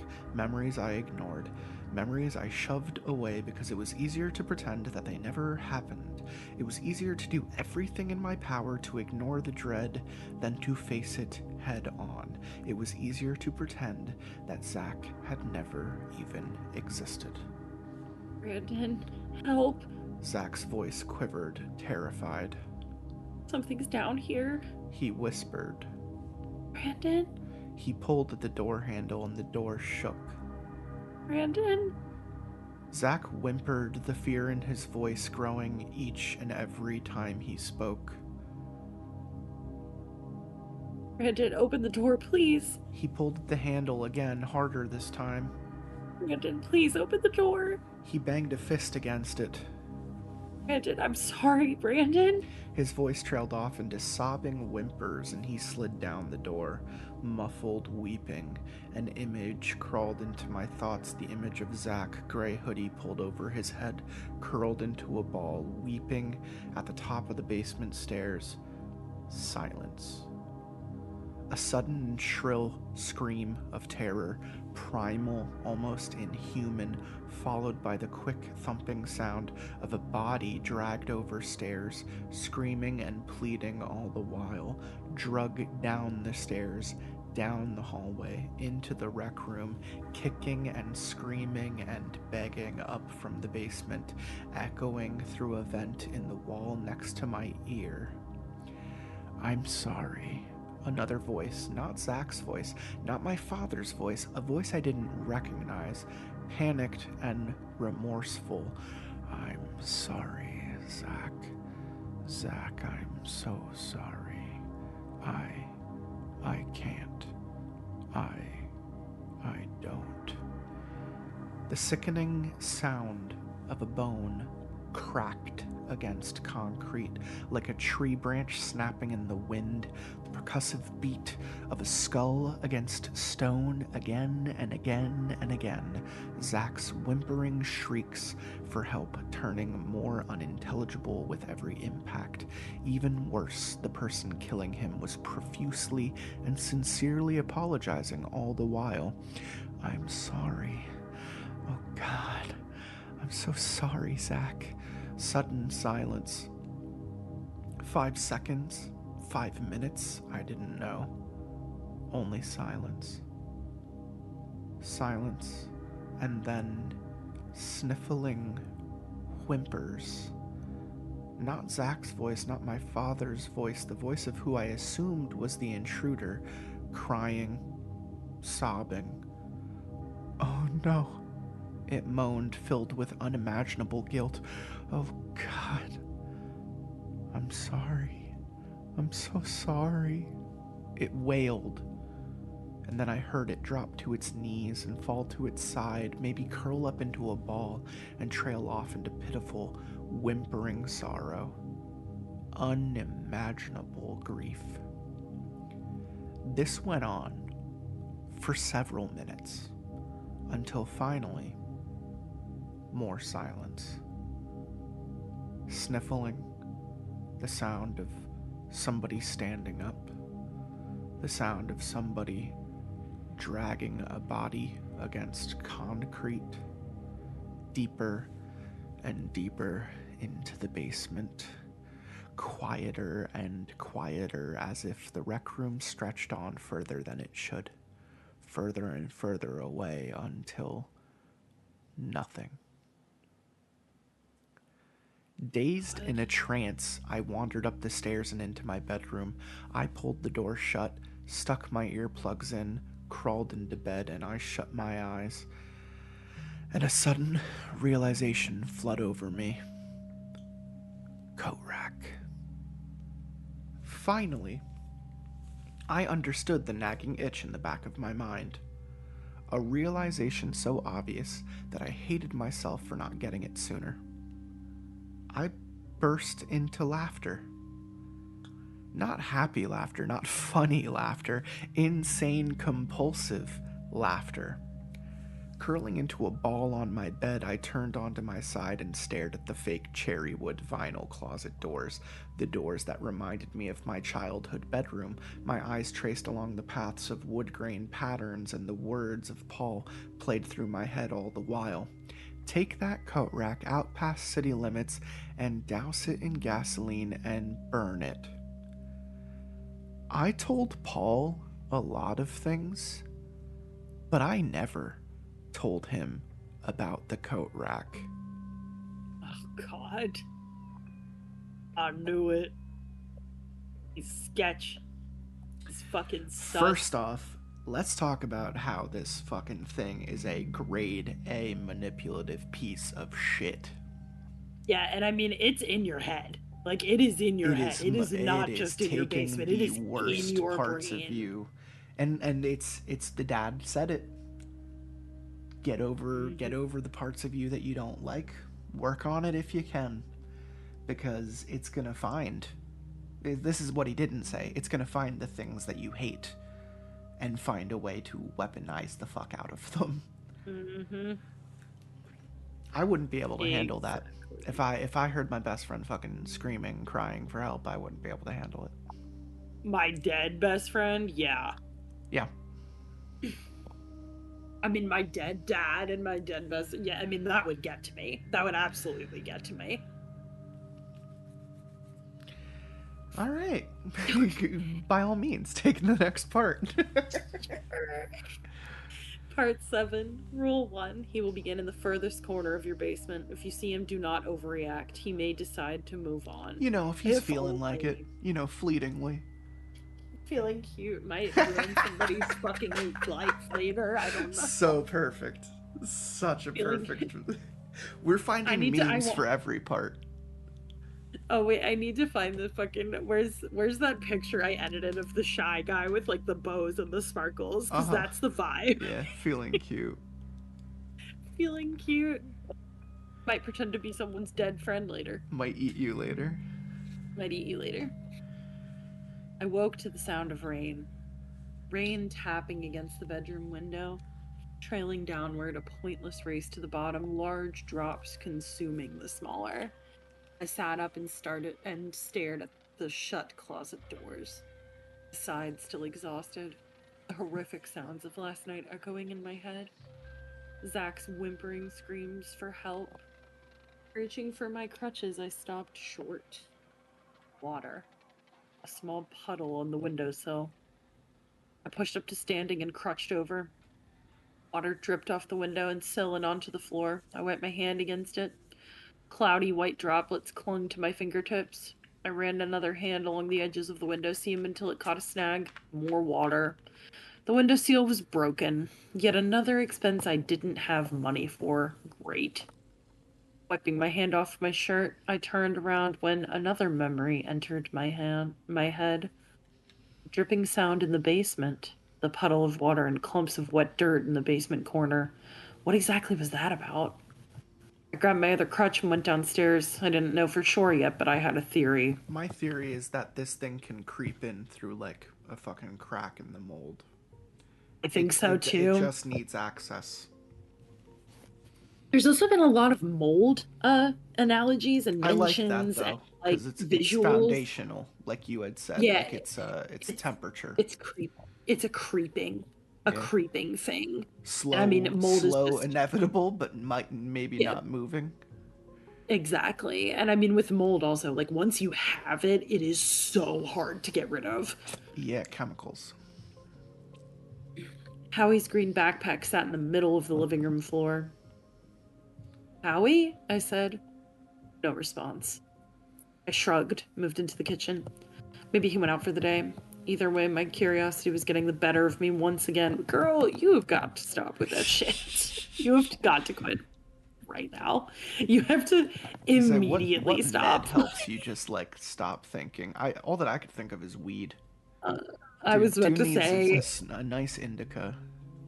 Me sliding a fucking vape in the crack of the basement door for the fucking entity to try. Entities just chill the fuck out. There you go. Well, that's what I have to say, though. I'm curious because he's been so aggressive with it. I'm really curious if it would respond to friendship. Genuinely. I don't know. I'm wondering I feel if like any this is, attention is attention. True. Any attention is attention, Parasite, but I can't... Yeah. I can't help but wonder, though, because a lot of this seems to be relating to, like, you know, the dark, painful parts of yourself and your past and, like, the mistakes you've made and so the things that joke I said about loving that... yourself before anyone else could love you is yeah. back around. I hate it. I was about to say, maybe, I'm gonna laugh so hard if this entity Therapy is just like, hey, the man. Answer to this one, Cannibal. But what if it is? I'm gonna die if it is. That's me sitting in couples. See now that if that's the meme, pigskin man. If that's the meme for this one, it's the wizard with the scroll of truth. Yes. Therapy was the answer, and then he goes "Nyah," and throws it. And throws it. Yeah, exactly. Literally, me and couples counseling holding this giant pigskin hand. Like, I just feel like he throws the past in my face, and I feel like in order to move past take any that, opportunity to bring up things from the past that don't concern you. That don't concern you. Like, you weren't even there. I just really think it's like trauma that you need to come to terms with. Yeah, well, you're not my fucking dad, okay? It's not your job. It's not your job to make me confront that. I have to do it on my own. Where's and you would my know fucking that phone? This is why I text other guys. I never specifically mentioned the coat rack to Paul. Sure, there's a chance he could have overheard me talking with Mitch, but that seemed unlikely. Maybe he really was possessed by the man in the basement. Maybe I really am completely insane. Maybe I'm trapped in a madness triggered by Mitch's note and a misplaced coat rack, but that almost seemed crazier than the actual situation. Regardless, I needed to investigate the basement one last time. Girl, what for why? Yeah, I'm gonna say no. Why? You know what's down there. It's not good. I'm gonna say it's no. Really bad. Easier said than done. I couldn't go through the main door thanks to the barricade and the intruder standing there, but thankfully one of the spare rooms had a window, small window, and a cramped window well, but a window nonetheless. Hopefully the few extra quarantine pounds wouldn't prevent me from squeezing through. Hopefully. I brought my trusty switchblade and pencil-sized, high-powered flashlight. I'd be going in the dark because the light switch was on the stairs, and as I mentioned before, so was the intruder. No way was I going anywhere near him. Sure, I wasn't thrilled at the prospect of going back down, but according to the rules, the intruder wouldn't hurt me. Not yet. Why does he think that, though? How do we know that this isn't like fucking compass rules, and it just fucking... It fucking rotates to whatever direction you're in? Right, that's what I'm thinking. Like, it's like homing onto me. And also, like, this thing's been running at you. I don't, like, Yeah, what's you gonna stop broke it from through. fucking turning around? Like, that's not logical. Right? You've also only got one fucking leg, idiot. Where are you going? Who are you kidding? Where indeed? Yeah, Most and how are you stressful gonna get story back? we've read yet. How are you gonna get back out the window? You have a broken leg. You can get in, sure, but you can't fucking get back out. Are you stupid? Maybe the coat rack will give it a boost. Maybe, yeah, sure. Maybe the pigskin man hands will fucking give him a little fucking There you go. boost. A little shoulder up. Yeah. Oopsie daisy. I crouched down into the gravel window well. Around with one leg was getting a little easier, but I still needed crutches. Through the window, I slid my crutches in first, and they clattered to the floor a little louder than I'd have liked. I waited, listening for a reaction. Nothing. You think this thing Feet is just first, gonna I pulled come myself running? It's through. gonna wait for you to get down Yeah. there, you fucking dumbass. Yeah, no, it's not in a rush, man. This thing has all the time in the world. You don't. Yeah. Feet first, I pulled myself through and stepped down into the room. A room no bigger than a walk-in closet crowded with unopened boxes. Why did I have so much stuff? That's a big question. I think the same thing every time I move. Because I like shit. I love shit. I love things. I have things, okay? I have things and stuff, and they're all important. Especially the garbage. Squatting down, I picked up my crutches. It's not real, I told myself once again, flicking on the flashlight, and no light. You fucking kidding me? I literally changed the batteries 5 minutes ago. I shook the light, nothing. I smacked it with the palm of my hand, and finally, it flickered to life. Thank fuck. Starting to feel like a Silent Hill video game character, clunky walking controls included. Lovely. You are a Silent Hill video game character, baby. I hate to break it to you, but you are a Silent Hill video game character. You are in Silent Hill as we speak. It makes sense. Honestly, this thing is definitely following Silent Hill rules, what with the hell being inside your head and being based on your past mistakes or whatever. Is this just Pyramid Head hanging out behind the door? Pigskin. The representation of your toxic masculinity and your inability to move on past your That's more mistakes. specifically what James's thing is his violent, repressed sexuality towards his dying wife, and his fervent feelings to try to move on and hope that she dies so that he can possibly get closure, totally denying himself. Yes, exactly. I feel like the flashlight between me. I feel like the coat rack being the start of Brandon's thing. You know, you hang your coat, you try to relax. It's banal enough to convince you that it belongs there, but I have a feeling we're gonna see a different side of it. So too. Because he keeps fucking with it. He just keeps fucking with it. Like, he just keeps getting down there and fucking with it. And I'm just like, girl. Flashlight between my teeth, I crouched across the room, deeper into the basement. My hand gripped around the doorknob and I froze. The stupidity of me being down here again suddenly hit me. Yes. Was this really such a good idea? No. I glanced back out at the open window, inviting sunlight cast into the room, the peaceful sound of rain patting against gravel. Fuck it. Turned back for the door. I still don't know why, but something told me the water in the basement corner would answer many questions, maybe everything. Filled with bitter resolve, I clenched my fist around the doorknob, turned it, and gently pushed open the door with my knee. Okay. Stepped out into the hallway. It was quiet down here. Unnaturally quiet. Like the world behind me suddenly vanished into non-existence. The basement itself was now the center of the entire universe. I turned leftward, the light between my teeth cast into the distant stairwell corner. Empty, thank God. I turned rightward. Cold concrete rec room greeted me, uninviting as always. For all this, the rec room creeped me out. There was something about the hallways that led to rooms with blind corners on either side. Anything could be hiding in there waiting to jump out at you as you stepped in. Random stacks of cardboard boxes didn't help either. Sorry. I was gonna say, which cat is on you right now? Because I totally hear it. Gatsby, he just like he wants attention, so he thinks the I best don't way to know do if it you is heard to. it earlier, but I had a meowing at my door. The cat didn't I like did that not I had my door actually. closed. Yeah, I did not. Is that your chunky girl? it was. She needs attention at all Yeah. times. This is my haunted Victorian child, ironically. Uh-huh. Yeah, I know you want attention, buddy, but like he feels like to get attention, he needs to like wedge himself like under Can't pay my attention to face. anything else. Yes, exactly. And I'm petting him too, but it's not enough. Nope. Go chase the demons in the hallway. You love doing that. He's the one that like looks through you, like at something behind you, and there's nothing the haunted there. Victorian child. I get it. Yeah, exactly. Just go play with your demons. That's what we're trying to do.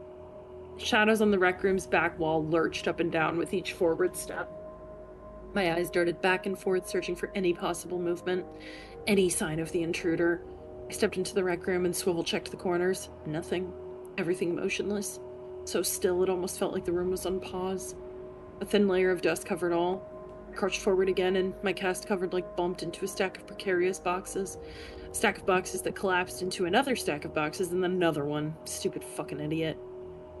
A tumbling crash of random objects slamming onto the concrete floor, full of a toque. Girl. For real.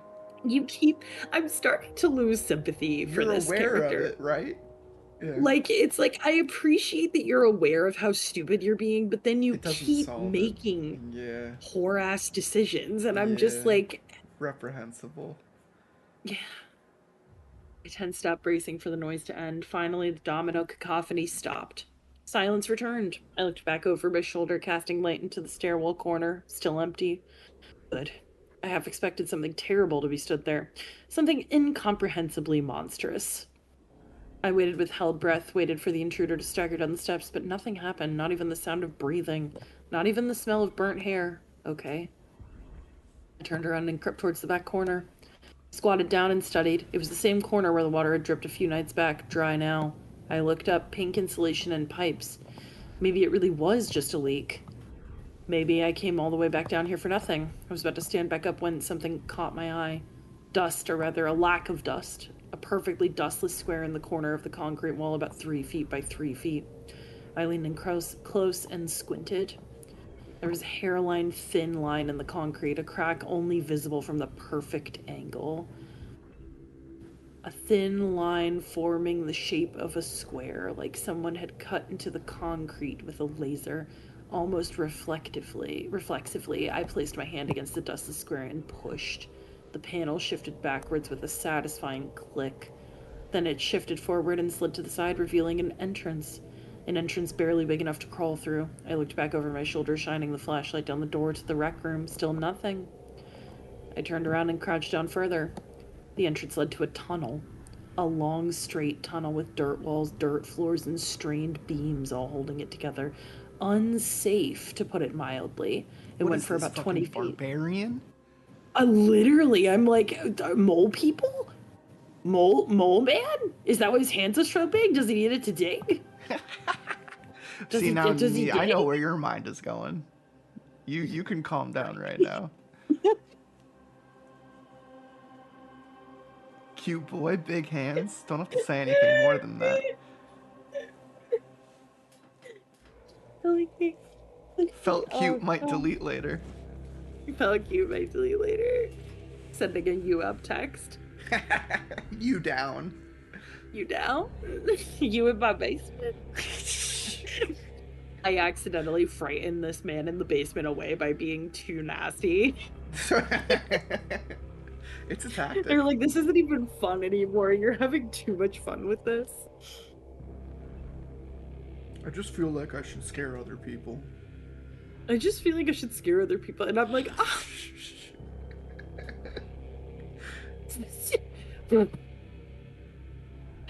No one appreciates a girl these days. I do. Thank you. Unsafe, to put it mildly. It went for about 20 feet, then took a hard turn to the right. A hard turn directly towards Paul's house. Fuck right off. A tunnel connecting our basements. I barely even registered what I was seeing when the basement light flicked on. My eyes flinched shut as they reacted to the sudden light. I spun around, eyes opened, still nothing. Time to leave. I pushed up to standing and crouched back towards the hallway. The basement light flicked off again. Darkness. Fuck this. I picked up speed, hauled down the hallway, shoulder pushed back into the spare room, slammed the door shut, locked it. Taking a deep breath, I stepped away from the door, spun around, shoved my crutches through the open window. Hoisting myself through, I scrambled onto the window well. I crawled away and lay my back on the wet lawn. Freedom. Catching my breath, I stared up at the gray skies, rain dotting against my face. Suddenly, my phone buzzed to life. I pulled it out. One missed call, unknown number, voicemail, one message. I tapped into the voicemail and held it up to my ear. Hey, Brandon. It's Paul. I'd like to set things straight. Yeah, call me back when you get a chance. I haven't been fully transparent with you. Girl. Say it. Girl. No shit. So listen, we're getting to the last part of this episode. I'm going to read it as fast as I can so that we could get you out of here on time. But yeah, you're fine. But just to cover it real fucking quick, are we okay. It's easy for me to see, however you want to put it, that all of this could have been done by a person, a manipulative person, sure. Right? You know, person watches, person plants coat rack, person has dirt on person who moves into house, probably not hard to read into history, local files, whatever. If money is at your disposal, you know, if you're Bruce Wayne of being a sociopath, you know, you could dig up whatever dirt on whatever people you want. Okay, you see person throw coat rack into garbage disposal, break it in half. You go, you get it from trash people, you put it back together in fucked up way, you plant it right back where you had it. Now, where I disconnect is the supernatural shit.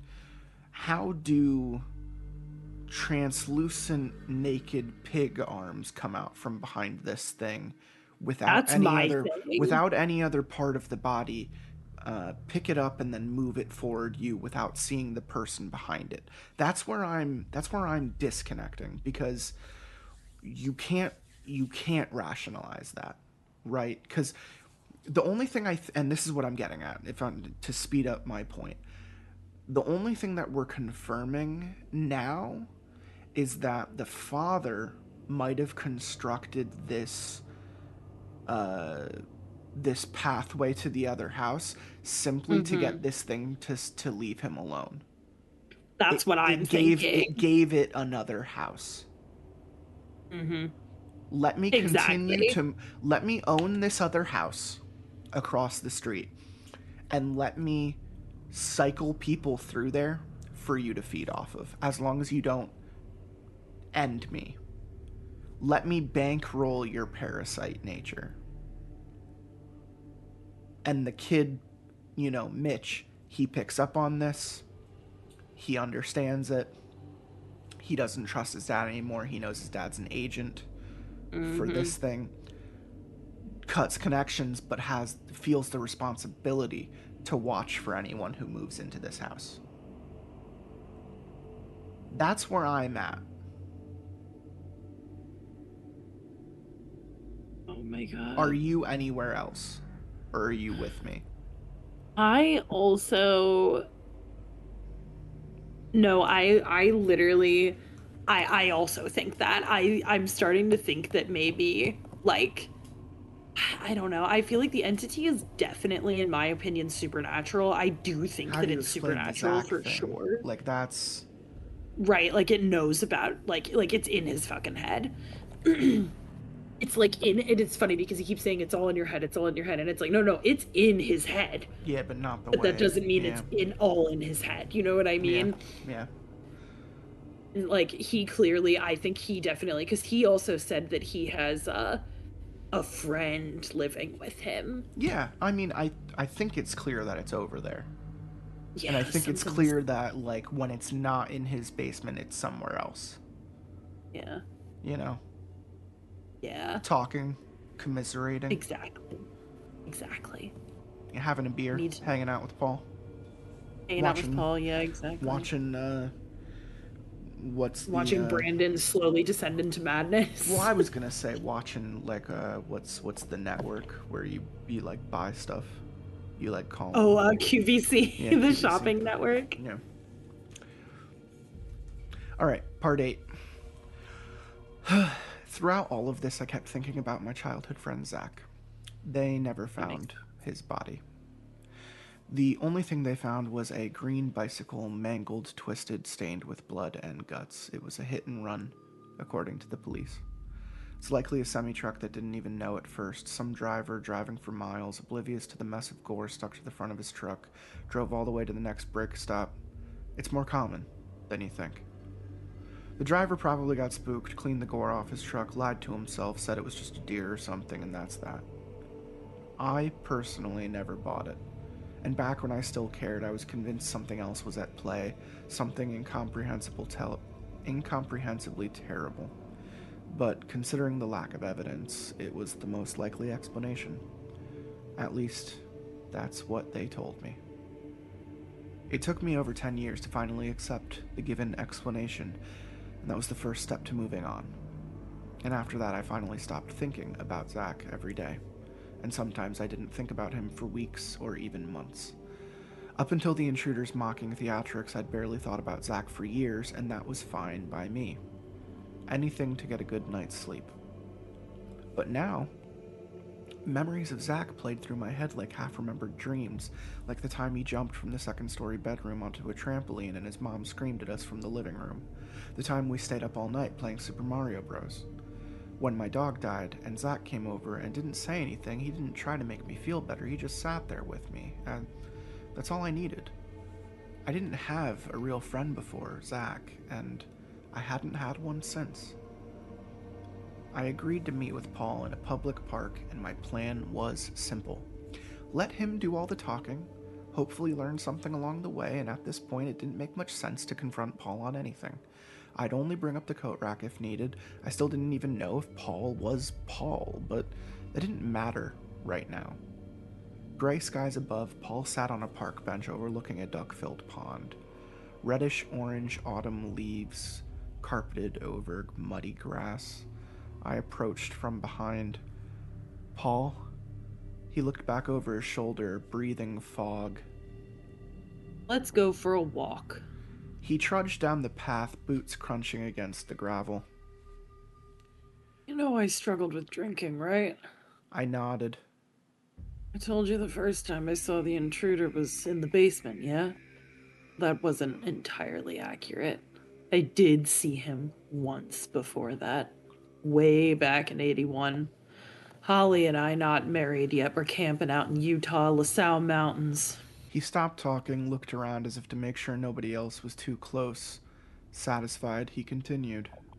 So there was this area, not far from the main campsite, bunch of caves. Not caves like tunnels or whatever you think, more like a pile of giant boulders overgrown with trees and moss, and tiny spaces between the boulders, crevices, some of them big enough to crawl through, yellow signs up, no climbing. Paul suddenly stopped talking. Up ahead, on the gravel path, a tall man with a scarf wrapped around his lower face strode toward us. He was heading straight for Paul, vaguely familiar. His boots crunched against the gravel, faster and faster, until he strode right past us, as if we weren't even there. Paul looked back over his shoulder, waiting for a safe distance before continuing. So we're out by these caves, and I was drinking more than I should have been, and Holly were jumping from boulder to boulder, having fun, you know, but some of those rocks must have been over 40 feet tall, so we reached this one crevice a bit wider than the rest, a sheer drop about 20 feet down, getting thinner and thinner right up to the slit of darkness below. Holly jumps at first, no problem. I jump it next, and my foot slips. He stopped walking for a moment, thinking back, remembering. Part of me wanted to cut him off, burst into accusations, but another part just wanted to know what happened. He trudged onward. So I tumbled over backward, head first into this crevice. My skull slams against the wall, and I black out. Come to about 20, maybe 30 seconds later, and I can barely breathe. My body's wedged between the boulders, my chest squeezed down on either side, my neck twisted and viced between the walls. I was stuck, upside down and looking straight into the darkness below. He stopped walking, and his eyes drifted towards a nearby bench. Mind if I sit? I didn't respond. Paul strolled over and slumped down onto the bench, staring out over the pond. His cold blue eyes snapped back and forth over the water. I squatted down on the path in front of him, resting my elbows on my knees. A shimmering breeze crept over the pond, and a wet leaf stuck to the back of my head. I pulled it out, tossed it back to the wind. So I'm stuck. Upside down, head first, wedged between these two giant boulders, blood rushing, ears ringing out, gasping in little sips of air as my vision blurs in and out. Holly's above, screaming down, asking if I'm okay, but I can't answer. I can barely breathe. I try speaking, but only muffled whimpers escaped. You ever had a nightmare where you scream for help, but your voice just falls back into your throat? Again, I didn't respond. So Holly, she can see my feet twitching down there, so she knows I'm still alive, and she yells down she's gonna get help, tells me to try and stay awake. This was pre-cell phones, mind you. Though I doubt there'd been service out there anyways. He sniffed a little, wiped his nose with the back of his sleeve. Now I'm stuck out there, completely alone. Sun's still out, but it's getting dark. I'm stuck in the shadows anyway. I can't really describe the terror of it being stuck like that. He looks away. I'm doing everything I can to stay calm, trying to focus on what little breath I had. It's this thing I learned back in Alcoholics Anonymous. It's called 4x3. It helps you calm down. Name 3 things you can see, hear, feel, smell. So I start making notes of my surroundings. Green moss, gray rocks, shadowy crevice. He pauses again, then looks directly at me. That's when I saw him, or at least the faintest outline. My eyes were still adjusting, but down below, about 3 feet away, something was there. He went silent, his pupils dilating as if he was back there in the dark.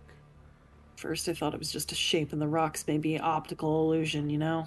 All I could see was the faint shape of its body and the glint of what might be eyes, but maybe it was nothing. As my vision adjusted, the whole picture came into view. Still dark, still covered in shadow, but unmistakable now. A man was down there, his body contorted and twisted, wedged between the crevice, motionless. So fucking still. Almost stiller than the rock, like a circus contortionist hiding down there waiting for me. Paul shook his head like a chill went down his spine. His face was filled with absolutely nothing. Cold eyes, dead eyes, like shark eyes. Like a shark's eyes, black eyes. 400 men go into the water. Two gay men come out and join the Navy. Again, Paul looked straight at me. Maybe it's a body, I thought, trying to make sense of it. Maybe somebody fell down here before me. Not much of a comfort, but better than somebody hiding there. But then his face was changing so slow. It was almost imperceptible. Like the sun moving, you can't actually see it move, but the next thing you know, it's over there. His blank face shifting into a portrait of pure terror. He was mirroring my inner emotion. My heart beat faster, thumping against the rock with every pump. My vision was fading as all the blood in my body drained downwards until I was about to pass out. I welcomed it, and then everything went dark. Paul grimaced regretfully. When I came to, I wasn't stuck between the rocks anymore. I was biking. Green bicycle. Riding a green bike down the side of the highway at night. I wasn't myself, I was somebody else. He paused, looked over at me. I tried to maintain a neutral expression, but it was hard, considering how crazy his story was getting. Crazy, I know, but I was trapped behind someone else's face, almost like it was a mask. I could feel their thoughts, their memories, and everything went dark again. I appeared behind the eyes of somebody else now. Some guy wandering around a shopping mall at night, some washed up stranger filled with bitter self hatred. I can still feel his sadness sometimes, his regret, and then darkness. This kept happening again and again, a clusterfuck of random visions, seemingly connected, but always looking out through other people's eyes. Some familiar, most strangers, past, present, future. I saw things, incomprehensible contradictions. It could have been 5 minutes, but it felt like an eternity. Like I lived multiple lifetimes, like it was always my existence, and it always would be. It's hard to explain how terrifying it was, maybe because it doesn't make any sense. Paul rubbed his jaw, thinking. Everything before.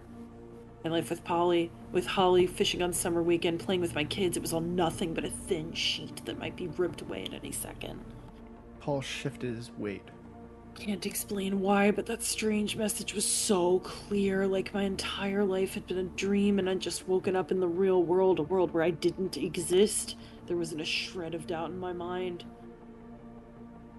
And then I woke up in an ambulance, back in my own head, hysterical, screaming and wailing about the man tucked between the rocks like a spider. Haha. Hey. Ranting and raving about the visions. Holly and the paramedics were doing everything they could to calm me down, keep me from hurting myself. Finally, they ended up sedating me. I dozed off until the hospital. He wiped his mouth. Concussion. Minor cuts. Bruises. He chuckled. All for that. Doctor told me it's common for concussed people to hallucinate, especially considering the lack of oxygen and me being upside down for such a long time. Told me about a fellow who almost drowned once, thought he saw an Easter bunny in the water. I've always been scientifically minded, so that made sense to me. Brains play weird tricks. Hallucination made more sense than some circus contortionist sneaking down there just to fuck with me, and visions of other worlds and other people. Paul sighed, leaned forward, rested his elbows on his knees. He looked at me as if that was all he had left to say. I was about to speak when... I'm guessing you found the tunnel, huh? He said plainly. I didn't respond. I didn't know what to say. Paul nodded, pushed up from the bench, walked down the path, and I followed. I meant to tell you about that. He smiled grimly.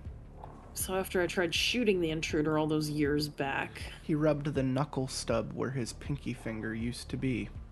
Things got bad, really bad. The fucker started taking steps forward every other day, sometimes every single day.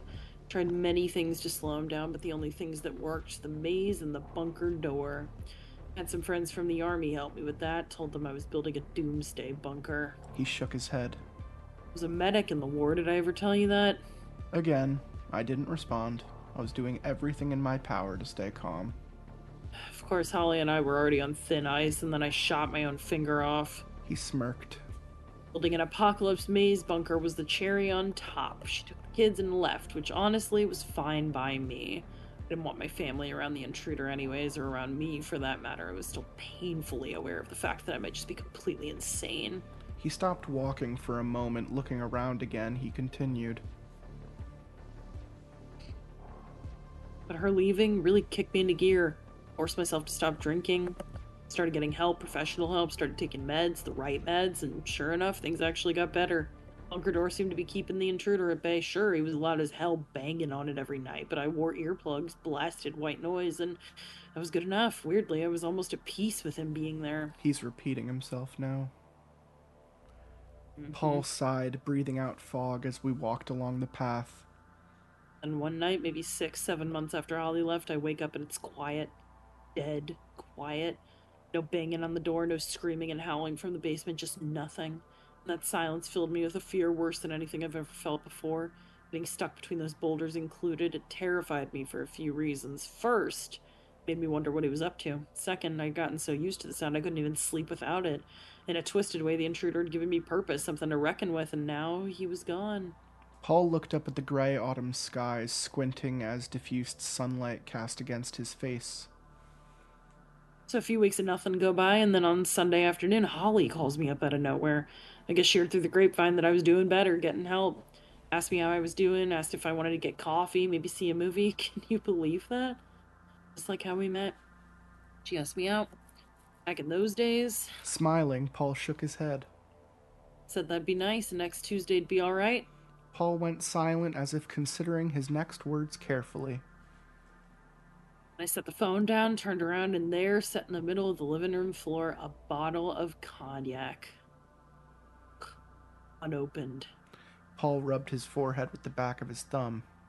Was sober for over a half a year at this point, but I drank the whole thing. He glanced over at me, catching the judgment in my eyes. He looked back down the path. I drank it because it was there. He And then I get the shrugged. brilliant idea. Sorry. And then I get the brilliant idea to go check on the intruder, just to see what he'd been up to. I'd only ever tried to kill him once, and that backfired. But my shit-faced brain got some ideas in it, and I, drunk as hell, staggered downstairs, lurched open the bunker door, and tumbled inside. But there's nothing down there. No circus contortionist, nothing. So I stagger further down the maze, all the way to the back corner, and there it is. A tunnel. Dug into the basement corner, barely big enough to crawl through at first. I assumed he was setting it to wrap back around into my house, so I lost my mind. I scrambled upstairs, planning to come back down with the 9 again and try God knows what. Paul started walking faster now. Then I go upstairs, and there he is, standing in the dead center of the living room, right where the bottle of cognac was, covering his face with his hands like a kid trying to hide, and that's when I finally fucking noticed it. On his left hand, his 5th finger was cut off short at the first knuckle. Paul held up his own hand. Everything suddenly clicked. He snapped his fingers with surprising loudness. I didn't know why, and I still don't know why, but he's connected to me, and in my head, the only way to stop it was to... He trailed off into somber silence. Still drunk as fuck and not thinking straight. Got in my old pickup truck, peel off down the hill up number 7, and I just drive. Drove past Old House, up through Merchant, kept going. I knew exactly where I was headed, pedaled to the floor the entire way there, feeling like everything finally made sense. Like every single little thing in my life was building towards this. Paul went quiet as a family of 4 strolled by. So I keep driving, faster and faster up towards the Ballry Cliffs, whipping around every corner like a high-speed chase until I screeched and stopped, slammed my face against the steering wheel. High beams casting over a long stretch of empty road, everything pointing towards the Ballry Point lookout. He stopped walking, stared straight ahead as if he was back in the truck, looking down a long stretch of road. I shifted back into gear, slammed my foot into the pedal, and the tires spun out against the pavement a few seconds before they caught, and the truck lurched forward, hauling faster now, straight towards the cliff's edge, city lights below, casting up into the night above. I shut my eyes. Any second now I'd be sailing through the air, and he snapped his fingers. Everything crumpled into a crashing stop. My head snapped forward and smothered into a latex airbag, the stench of plastic and booze and gasoline. He paused for a moment, eyes flicking back and forth across the path ahead. Turns out the city installed stopping posts on the cliff's edge. Guess I wasn't the first. Front bumper falling off, drove all the way back home. It was nearly bright out by the time I got there, and the intruder was gone. Paul started walking again. Latched up the bunker door and didn't go back down for years. Whole time expecting any day now he'd come pushing up through the floor, but never happened. He shrugged. Look, I know it's a lot of talking, but all of this to say is I can help you pass this off to somebody else. I shook my head, tired of the games, tired of the workarounds, the same way that you passed this off to me. Yeah, I mean, it wasn't intentional, but yes, more or less. Might still be coming for me, though, I don't know. Look, you don't need to decide right now. How far along is he? Top of the stairs. Still in the basement? Yes. You have a guest over? Yes. Make sure you stay away from them. They stay away from him. You barricaded the door? Yes. Good, take some time to think about it. If he gets out of the basement, there are other ways to pass him off, more impersonal ways. Also, don't be freaked out if you see him upstairs. Even with the door barricaded, he can do that, but he'll always set back to where he left off. All of Paul's meanderings still didn't explain his inexplicable knowledge of this coat rack. I almost brought it up, but I stopped short. Maybe Mitch was right. Maybe the intruder really did get to Paul. And maybe Paul wasn't even aware. And that's where we're gonna end. God damn.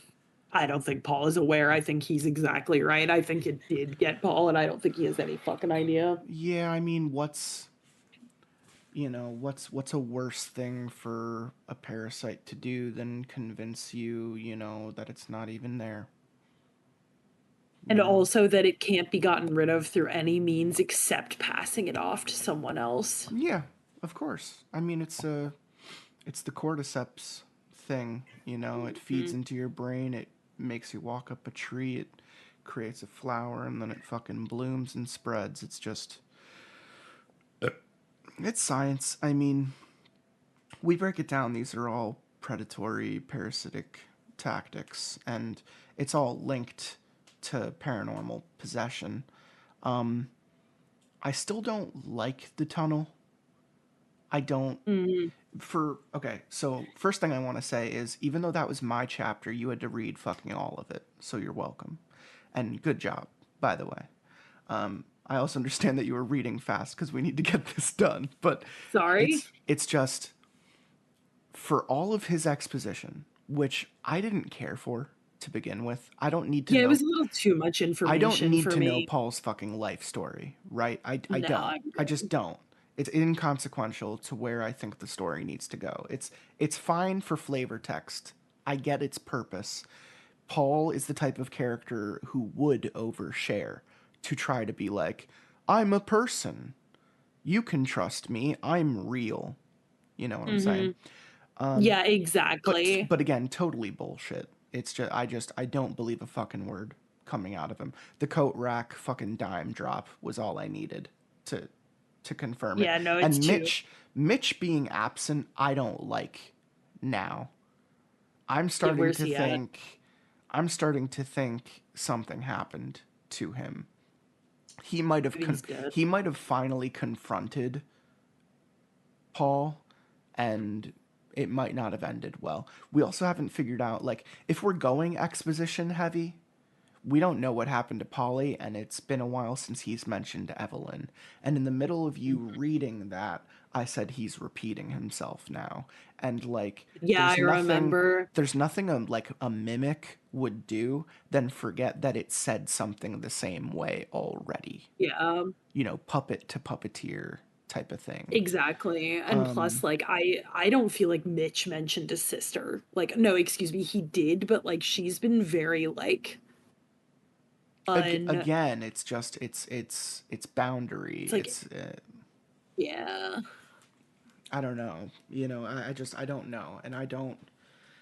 For all of his talk, I'm not buying it, and I'm not. I'm hard pressed to think that we're wrong. I'm hard pressed to Mhm. think that we're gonna come out of this the other side saying, "Oh well, he ended up being a good guy." Shame on us for not trusting him to begin with. Like, no, like Mhm. full disclosure from the get go. Sorry, there's a secret compartment in your basement leading my house from your house. That's why we're sharing a haunting scenario. Haha. Mhm. And like, it doesn't feel like Mitch knows that. I don't think Mitch knew that. I think Mitch simply left the note to be like, this is gonna fuck you because it fucked my dad. Yeah, Maybe he exactly. did. Maybe Mitch knew about the tunnel. I would like to think if Mitch knew about the tunnel, he would say board up the tunnel. I don't know. It's a little too physical for me. I don't like it so much, but it is what it is. All you remember earlier, I had said all that it needs is a crack, and it ended up being a lot more than that. So we got what we wanted. But again, this is one of those stories where we have one question answered and 9 million more raised. Mhm. What I will say is, for every other chapter, we get something exciting, then exposition, then exciting, then exposition, and every inch, we take a step, we take a back step, we take a step, we take a back step. I don't love it. I don't love the structure Yeah, because I'm it feels plotting. Because what we want is more of the situation, and we keep getting exposition. Mhm. And again, I don't hate it. I like the story a lot, and what I was gonna say is, to the benefit of the author, it is one of the more dread-inducing ones, and it's starting to get to this emotional place where I'm like, okay, it's not just Tulpa. It's like, I don't know. It's deeper. It's deeper than just thought-based. You give me your thoughts. I think for me, it's like I it's like I don't know. I'm honestly like kind of at a loss because there's some weird like interdimensional like ancient entity bullshit happening. But Very well could be. yeah, and I mean I can't tell if Paul like did Paul actually die and he just doesn't know he's dead? Like I don't know. It's like there's also just so many like people, there's just so many people involved, right? Because we have Mitch, we have Brandon, we have Paul, Howie's definitely involved somehow because he's doing the fucking forehead thing. So like we don't know how he's involved, but like we don't know how deep this goes. And also like the story about my thing is like Paul's story about seeing it in the cave for the first time is like confusing to me. I don't understand like He's trying to say that trauma. He's trying right. to say that trauma of any size is going to be a tool. A It's going to, catalyst. yeah, Yeah, it's going like to be something that it uses. But again, we don't need to know that. no, Him yeah, being I wedged could in have an put that uncomfortable together. situation between some rocks, thinking about what would make this worse. Oh, another person below me showing what might happen to me if no one saves me. Hmm. Okay, Oh, that's we all go that's there cute. when we're in a bad situation, for sure. We think about worst possible scenario, but that's not, you can't say that that's your fucking, resonating point for this creature. Hmm. It's the fucking body. I didn't like the body hopping thing. The part where he implied that he might have been in Zach's body right before he got hit by a truck, like, don't like it. Don't know why that was added. Don't need to know that this thing has a, again, like the way you put it, like weird higher function. Right, like some kind of It's there's like done some nothing hive but mind confuse to it. me. The cosmic quality Yeah. of death in this story is losing me a little bit. Here's my hope for the next chapter, and we can end it on this. My hope would be to ground it. If we're going into part 3, if we're halfway through starting today, then my Hmm. hope for the continuation of this is to ground this. I want Paul to fuck off. I'm done with Me his too. metaphors and his exposition. He's doing nothing for me. I like him as a character. It's hard. It's hard because I like him as a character and I understand what he is doing. From an author standpoint, Right. I get it. But that doesn't mean I have to like it. And Right. I want Mitch back because Mitch felt better. Real. Like he felt yeah, he felt more real, honestly. He just felt realer. You're right. And if Mitch is going to drop some knowledge on us, it's like a chapter or two too late. Because we've gone from Mitch's note to Mitch explaining to don't talk to my dad to an entire chapter, an entire part of this episode dedicated to Right. Paul. And I'm over it personally. Yeah, I totally I want to get back to the evolution of this thing. And what I will say is what excited me the most about this chapter was what Paul left him with, which is another part of the note, which is sometimes it can go somewhere else and then it'll just go back to where it was. Don't be scared of seeing like it out from behind the mannequin, the coat rack, the boxes. I loved the weeping angel idea of this thing is standing there naked with its hands over its face. Nothing brings me dread more than that. yeah, I agree. I'm also like, I I'm not against it being like a manifestation of like trauma. No, I'm not I'm not against that either. against It's just that, it's not what was but promised. right, it's not what was promised, but also like even for It that feels I'm like a like cop out to me.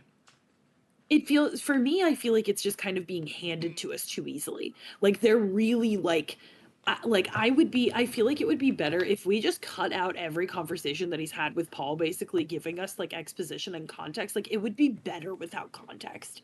You know what I mean? Like I feel like it would be better for us to just kind of like figure that out on our own, but it seems like they're really like, no, look, it's trauma. And I'm like, no, I get it. I get it. It's okay. You don't Isn't have to it keep saying funny? it. Isn't it Right? funny Like, that what you're saying is the apartment story?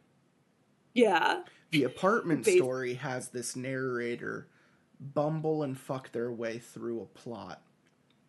Misstep, sometimes nail things, sometimes misstep, but mostly figure it out on their own. And then they run into previous flat owner who gives a little bit of exposition. They run into the gardener who gives a little bit of exposition. But for the most part, tertiary characters stay in their fucking lanes.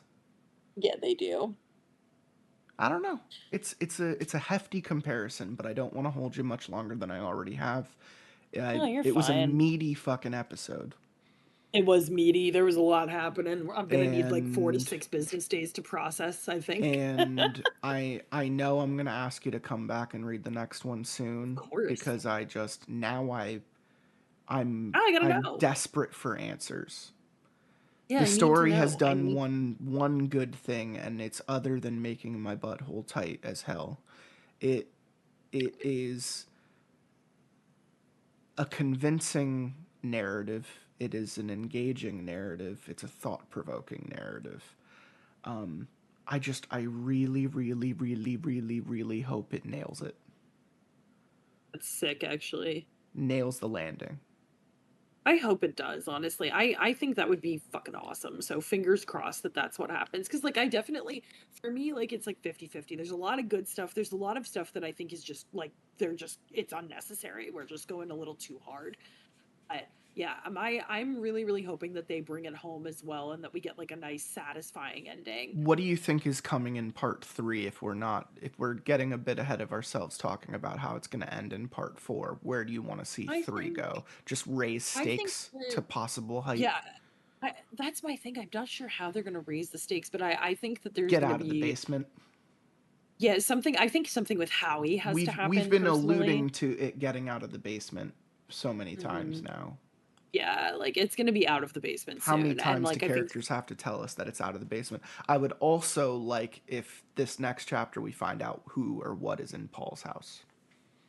yeah, I Maybe really want Mitch to know. discloses that.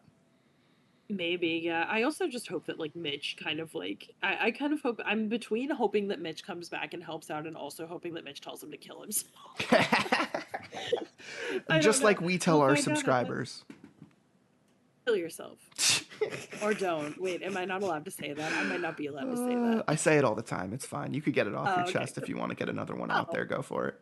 okay, perfect. Yeah, kill yourself. Do it. I say Cool. like, subscribe, kill yourself. Like, subscribe, kill yourself, but only after you like and Yeah, subscribe. only after you've liked and subscribed. Only at you've done me nothing after that. Exactly. Oh wait, no, hold on. Let me bring it back. No, don't kill yourself. You're so sexy. That's like the entity downstairs in the basement being like, no, don't Oh kill no, I'm yourself. It won't- sorry. I'm so sorry. Zach. Oh, Zach. Yeah, my bad. Jesus. I didn't think you'd be so mad about that. I love that we're turning this guy into like a toxic boyfriend. Oh my god. I really do. I love the meme of Paul being the athletic guy explains because that was literally this entire fucking chapter. No, If literally, anyone that was needs to basically know, the whole thing. I'm tempted to make it the background of the next like title Please card. do it, but just please do it, but just put like a cigarette in his mouth. I can't though because it's too funny. It needs like it's not horror based. It's like I need to promote the show as much as I need to joke about it. Like I can't just make that the title card. If It there's a would be way so for me to replace his face with the coat rack and then put the sunglasses on it, That might Do work. it. Oh my god, do it. Do it. Replace him with the coat rack and sunglasses. That would be so I don't know if I could do that. It's an ask. All right, I'm gonna fuck right off. Any final thoughts, final words? If you were actually gonna kill yourself, just like don't tell me about it, because then I'll feel bad. And that would be fucked up if you would do to me. Oh, I'm gonna tell everyone. They'll know. My god. Say Brad Cody? That's right. That's right. That's right. You tell them. Listen.